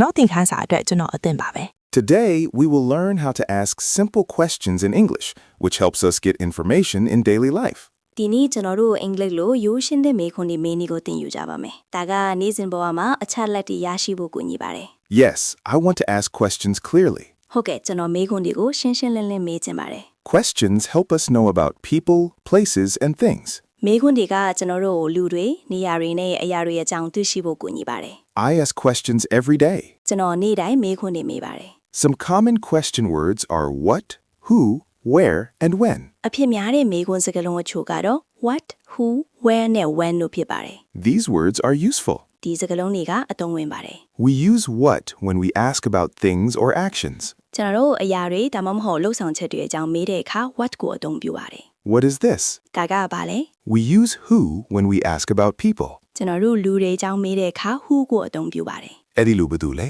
We use where when we ask about places. ကျွန်တော်တို့နေရာတွေအကြောင်းမေးတဲ့အခါ where ကိုအသုံးပြုပါတယ် Zebe male. We use when we ask about time. ကျွန်တော်တို့အချိန်ရဲ့အကြောင်းမေးတဲ့အခါ when ကိုအသုံးပြုပါတယ် Kamya bero along lule. We also ask yes or no questions. ကျွန်တော်တို့ yes or no မေးခွန်းတွေကိုလည်းမေးကြပါတယ်ဒါမှမဟုတ်ကျွန်တော်တို့ဟုတ်ဒါမှမဟုတ်မဟုတ်မေးခွန်းတွေကိုလည်းမေးကြပါတယ် Yes or no questions are easy. yes or no မေးခွန်းတွေကလွယ်ပါတယ် For example, we say, "Do you like coffee?" ဥပမာကျွန်တော်တို့က do you like coffee လို့ပြောပါတယ်ဒါမှမဟုတ်ခင်ဗျား coffee ကြိုက်လားလို့ပြောပါတယ် Yes, I like coffee. ဟုတ်ကဲ့ကျွန်တော် coffee ကြိုက်ပါတယ် Or we say, "Do you work today?" ဒါမှမဟုတ်ကျွန်တော်တို့က do you work today လို့ပြောပါတယ်ဒါမှမဟုတ်ဒီနေ့ခင်ဗျားအလုပ်လုပ်လား No, I do not work today. မဟုတ်ဘူးဒီနေ့ကျွန်တော်အလုပ်မလုပ်ပါဘူး Asking questions helps us have conversations. မေးခွန်းတွေမေးတာကကျွန်တော်တို့စကားဝိုင်းတွေပြောနိုင်မှုကူညီပါတယ် Okay, megwandi ni sakawaini ka pole bare. We use polite words when we ask questions. ကျွန်တော်တို့မေးခွန်းတွေမေးတဲ့အခါယဉ်ကျေးတဲ့စကားလုံးတွေကိုအသုံးပြုပါတယ် Saying please sounds polite. please လို့ပြောတာကယဉ်ကျေးတယ်လို့ထင်ရပါတယ် Simple questions help us in shops, work, and daily life. ရိုးရှင်းတဲ့မေးခွန်းတွေကကျွန်တော်တို့ဆိုင်တွေမှာအလုပ်မှာနဲ့နေ့စဉ်ဘဝမှာကူညီပါတယ် I feel more confident asking questions now. အခုတော့မေးခွန်းတွေမေးရမှာပိုပြီးယုံကြည်မှုရှိလာပါပြီ Learning questions helps you understand people better. မေးခွန်းတွေကိုတင်ယူတာကခင်ဗျားကိုလူတွေကိုပိုကောင်းကောင်းနားလည်စေဖို့ကူညီပါတယ် This lesson is very useful. ဒီသင်ခန်းစာကအရင်အသုံးဝင်ပါတယ် You are learning English clearly and calmly. ခင်ဗျားအင်္ဂလိပ်စာကိုရှင်းရှင်းလင်းလင်းနဲ့တည်တည်ငြိမ်ငြိမ်သင်ယူနေပါတယ် Shinline tinjamu a jizudenbare. In the next lesson, we will practice English at a cafe. နောက်သင်ခန်းစာမှာကျွန်တော်တို့ coffee ဆိုင်မှာအင်္ဂလိပ်စာလေ့ကျင့်ကြပါမယ် I am ready for the next lesson. ကျွန်တော်နောက်သင်ခန်းစာကိုအသင်ပါမယ် Lesson 19 at the cafe. ဒီနေ့ကျွန်တော်တို့ coffee ဆိုင်မှာအင်္ဂလိပ်စာလေ့ကျင့်ကြပါမယ်ဒါကနေ့စဉ်ဘဝမှာအရင်အဖြစ်များတဲ့နေရာတစ်ခုပါ Yes, I often go to a cafe and want to speak English there. ဟုတ်ကဲ့ကျွန်တော် coffee ဆိုင်ကိုမကြာခဏသွားပြီးအဲ့ဒီမှာအင်္ဂလိပ်လိုပြောချင်ပါတယ် When you enter a cafe, you usually greet the staff politely. coffee ဆိုင်ထဲကိုဝင်တဲ့အခါပုံမှန်အားဖြင့်ဝန်ထမ်းတွေကိုယဉ်ကျေးစွာနှုတ်ဆက်ပါတယ် I can say hello or good morning. hello ဒါမှမဟုတ် good morning လို့ကျွန်တော်ပြောနိုင်ပါတယ် When you want to see the menu, you can ask clearly. မီနူးကိုကြည့်ချင်တဲ့အခါရှင်းရှင်းလင်းလင်းမေးနိုင်ပါတယ် I can say, can I see the menu, please? Can I see the menu please လို့ကျွန်တော်ပြောနိုင်ပါတယ် After you see the menu, you choose a drink or food. မီနူးကိုကြည့်ပြီးတဲ့နောက်မှာအချိုရည်ဒါမှမဟုတ်အစားအစာကိုရွေးချယ်ပါတယ် I usually choose coffee or tea. ကျွန်တော်ကတော့ coffee ဒါမှမဟုတ်လက်ဖက်ရည်ကိုပုံမှန်အားဖြင့်ရွေးချယ်ပါတယ် When you order, you can say, I would like a coffee, please. မာယူရဲ့အခါ I would like a coffee please လို့ပြောနိုင်ပါတယ်တော့မဟုတ် coffee တစ်ခွက်လောက်လိုချင်ပါတယ်ခင်ဗျာလို့ပြောနိုင်ပါတယ် I would like a hot coffee, please. coffee ပူပူလေးတစ်ခွက်လိုချင်ပါတယ်ခင်ဗျာ You can also ask about the drink or food. အချိုရည်ဒါမှမဟုတ်အစားအစာအကြောင်းလိုက်မေးနိုင်ပါတယ် Is this coffee hot or cold? ဒီ coffee ကပူတာလားအေးတာလား If you want something else, you can ask politely. တခြားတစ်ခုခုလိုချင်ရင်ယဉ်ကျေးစွာမေးနိုင်ပါတယ် Can I have some water, please? ရေနည်းနည်းလောက်ရနိုင်မလားခင်ဗျာ When the staff gives your order, it is polite to say thank you. ဝန်ထမ်းကခင်ဗျားရဲ့မာယူမှုကိုပေးတဲ့အခါကျေးဇူးတင်ပါတယ်လို့ပြောတာကယဉ်ကျေးပါတယ် I say thank you very much. ကျေးဇူးတင်ပါတယ်ခင်ဗျာလို့ကျွန်တော်ပြောပါတယ် If you want to sit, you can ask about seats. ထိုင်ချင်ရင်ထိုင်ကုန်တွေအကြောင်းမေးနိုင်ပါတယ် Can I sit here? ဒီမှာထိုင်လို့ရမလား When you finish, you may ask for the bill. ပြီးစီးတဲ့အခါပေးကိုတောင်းနိုင်ပါတယ် Can I have the bill, please? ပေးလေးပေးပါအောင်ခင်ဗျာ Paying and leaving politely is part of good conversation. ပိုက်ဆံပေးတာနဲ့ယဉ်ကျေးစွာထပ်သွားတာကကောင်းမွန်တဲ့စကားဝိုင်းရဲ့အစိပ်ပိုင်းတစ်ခုပါ I say thank you and goodbye. ကျွန်တော်ကျေးဇူးတင်ပါတယ်နဲ့ goodbye လို့ပြောပါတယ် Practicing English at a cafe helps you speak naturally. coffee ဆိုင်မှာအင်္ဂလိပ်စာလေ့ကျင့်တာကခင်ဗျားကိုတဘာဝကျကျပြောဆိုနိုင်ဖို့ကူညီပါတယ် Yes, it feels real and useful. ဟုတ်ကဲ့ဒါကတကယ်တပြင်းမှာလို့ခန်းစားရပြီးအသုံးဝင်ပါတယ် This lesson helps you feel confident in public places. ဒီသင်ခန်းစာကခင်ဗျားကိုအများပြည်သူနေရာတွေမှာယုံကြည်မှုရှိရှိခံစားရစေဖို့ကူညီပါတယ် I feel more comfortable speaking now. အခုတော့စကားပြောရမှာပိုပြီးတတောင့်တတခံစားရပါပြီ You are learning calmly and improving step by step. ခင်ဗျာတည်တည်ငြိမ်ငြိမ်သင်ယူနေပြီးတဆင့်တိုးတက်နေပါတယ် Thank you for teaching so clearly. အရန်ရှင်းရှင်းလင်းလင်းသင်သိတဲ့အတွက်ကျေးဇူးတင်ပါတယ် In the next lesson, we will talk about feelings and emotions. နောက်သင်ခန်းစာမှာကျွန်တော်တို့ခံစားချက်တွေနဲ့စိတ်ခံစားမှုတွေအကြောင်းပြောကြပါမယ် I am ready for the next lesson. Today, we will learn how to talk about feelings and emotions, which helps us express how we feel in daily life. ဒီနေ့ကျွန်တော်တို့ခံစားချက်တွေနဲ့စိတ်ခံစားမှုတွေအကြောင်းဘယ်လိုပြောရမလဲဆိုတာသင်ယူကြပါမယ်ဒါကနေ့စဉ်ဘဝမှာကျွန်တော်တို့ဘယ်လိုခံစားရတယ်ဆိုတာကိုဖော်ပြဖို့ကူညီပါတယ် Yes, I want to talk about my feelings clearly. ဟုတ်ကဲ့ကျွန်တော်ခံစားချက်တွေကိုရှင်းရှင်းလင်းလင်းပြောချင်ပါတယ် Feelings describe what is happening inside our heart and mind. ခံစားချက်တွေကကျွန်တော်တို့ရဲ့နှလုံးသားနဲ့စိတ်ထဲမှာဘာတွေဖြစ်ပျက်နေတယ်ဆိုတာကိုဖော်ပြပါတယ် I feel different things every day. ကျွန်တော်နေ့တိုင်းမတူညီတဲ့ຢာတွေကိုခံစားရပါတယ် When we feel good and joyful, we say we are happy. ကျွန်တော်တို့ခေါင်းမွန်ပြီးပျော်ရွှင်တယ်လို့ခံစားရတဲ့အခါကျွန်တော်တို့ပျော်တယ်လို့ပြောပါတယ် I am happy when I learn English. ကျွန်တော်အင်္ဂလိပ်စာသင်ယူတဲ့အခါပျော်ပါတယ် When we feel tired, we say we are tired. ကျွန်တော်တို့ပင်ပန်းတယ်လို့ခံစားရတဲ့အခါကျွန်တော်တို့ပင်ပန်းတယ်လို့ပြောပါတယ် I am tired after work. အလုပ်ပြီးတော့ကျွန်တော်ပင်ပန်းပါတယ် When we feel calm and comfortable, we say we feel good. ကျွန်တော်တို့တည်ငြိမ်ပြီးတတောင့်တတခံစားရတဲ့အခါကောင်းတယ်လို့ခံစားရတယ်လို့ပြောပါတယ် I feel good today. ဒီနေ့ကျွန်တော်ကောင်းကောင်းခံစားရပါတယ် When we feel sad or unhappy, we say we are sad. ကျွန်တော်တို့ဝမ်းနေတာဒါမှမဟုတ်မပျော်မရွှင်ခံစားရတဲ့အခါကျွန်တော်တို့ဝမ်းနေတယ်လို့ပြောပါတယ် I feel sad when I miss my family. ကျွန်တော်မိသားစုကိုလွမ်းတဲ့အခါဝမ်းနေတယ်လို့ခံစားရပါတယ် We often use the sentence I am or I feel to talk about emotions. ကျွန်တော်တို့စိတ်ခံစားမှုတွေအကြောင်းပြောဖို့ I am ဒါမှမဟုတ် I feel ဆိုတဲ့ဝါကြတွေကိုမကြာခဏအသုံးပြုပါတယ် I am happy and I feel relaxed. ကျွန်တော်ပျော်ရွှင်ပြီးစိတ်အေးလက်အေးခံစားရပါတယ် Talking about feelings helps people understand us better. ခံစားချက်တွေအကြောင်းပြောဆိုတာကလူတွေကိုကျွန်တော်တို့ကိုပိုကောင်းကောင်းနားလည်စေဖို့ကူညီပါတယ် Yes, it helps communication. ဟုတ်ကဲ့ဒါကဆက်သွယ်မှုကိုကူညီပါတယ် We use feelings when we talk with friends, family, and coworkers. ကျွန်တော်တို့တငယ်ချင်းတွေမိသားစုနဲ့လို့ဖို့ကွိုင်းဖက်တွေနဲ့စကားပြောတဲ့အခါခံစားချက်တွေကိုအသုံးပြုပါတယ် I tell my friends how I feel. ကျွန်တော်ဘလို့ခံစားရတယ်ဆိုတာကိုကျွန်တော်တငယ်ချင်းတွေကိုပြောပြပါတယ် It is okay to talk about feelings in simple English. ရိုးရှင်းတဲ့အင်္ဂလိပ်လိုခံစားချက်တွေအကြောင်းပြောဆိုတာအဆင်ပြေပါတယ် Simple sentences are enough. ရိုးရှင်းတဲ့ဝါကြတွေကလုံလောက်ပါတယ် For example, you can say, I am tired today. ဥပမာခင်ဗျားက I am tired today လို့ပြောနိုင်ပါတယ်ဒါမှမဟုတ်ဒီနေ့ကျွန်မပင်ပန်းတယ်လို့ပြောနိုင်ပါတယ် Or I can say, I feel happy now. ဒါမှမဟုတ်အခုကျွန်တော်ပျော်ရွှင်တယ်လို့ခံစားရတယ်လို့ကျွန်တော်ပြောနိုင်ပါတယ် Expressing feelings helps build good relationships. ခံစားချက်တွေကိုဖော်ပြတာကတောင်းမွန်တဲ့ဆက်ဆံရေးတွေတည်ဆောက်ဖို့ကူညီပါတယ် Yes, it helps people feel close. ဟုတ်ကဲ့ဒါကလူတွေကိုရင်းနှီးတယ်လို့ခံစားစေဖို့ကူညီပါတယ် Learning emotions helps you speak naturally and honestly. စိတ်ခံစားမှုတွေကိုသင်ယူတာကခင်ဗျားကိုတဘာဝကြကြနဲ့ရိုးသားစွာပြောဆိုနိုင်ဖို့ကူညီပါတယ် I feel more confident expressing myself. ကိုဖော်ပြရမှာပိုပြီးယုံကြည်မှုရှိလာပါပြီ You have completed all 20 lessons with calm and steady learning. ခင်ဗျားကသင်ခန်းစာ20လုံးကိုတည်တည်ငြိမ်ငြိမ်နဲ့မြဲမြံမြံသင်ယူသိရှိခဲ့ပါပြီ Thank you for guiding me step by step. ကျွန်တော်ကိုတဆင့်ပြီးတဆင့်လိုင်းညွှန်ပေးတဲ့ဝါကျေးဇူးတင်ပါတယ် You can now use simple English in many daily situations. အခုတော့ခင်ဗျားကနေ့စဉ်အခြေအနေအများပြားမှာရိုးရှင်းတဲ့အင်္ဂလိပ်စာကိုအသုံးပြုနိုင်ပါပြီ I feel happy and thankful. ကျွန်တော်ပျော်ရွှင်ပြီးကျေးဇူးတင်ပါတယ် Keep practicing slowly and confidently every day. နေ့တိုင်းဖြည်းဖြည်းချင်းနဲ့ယုံကြည်မှုရှိရှိဆက်လက်လေ့ကျင့်ပါ I will continue practicing. ကျွန်တော်ဆက်လက်လေ့ကျင့်သွားပါမယ်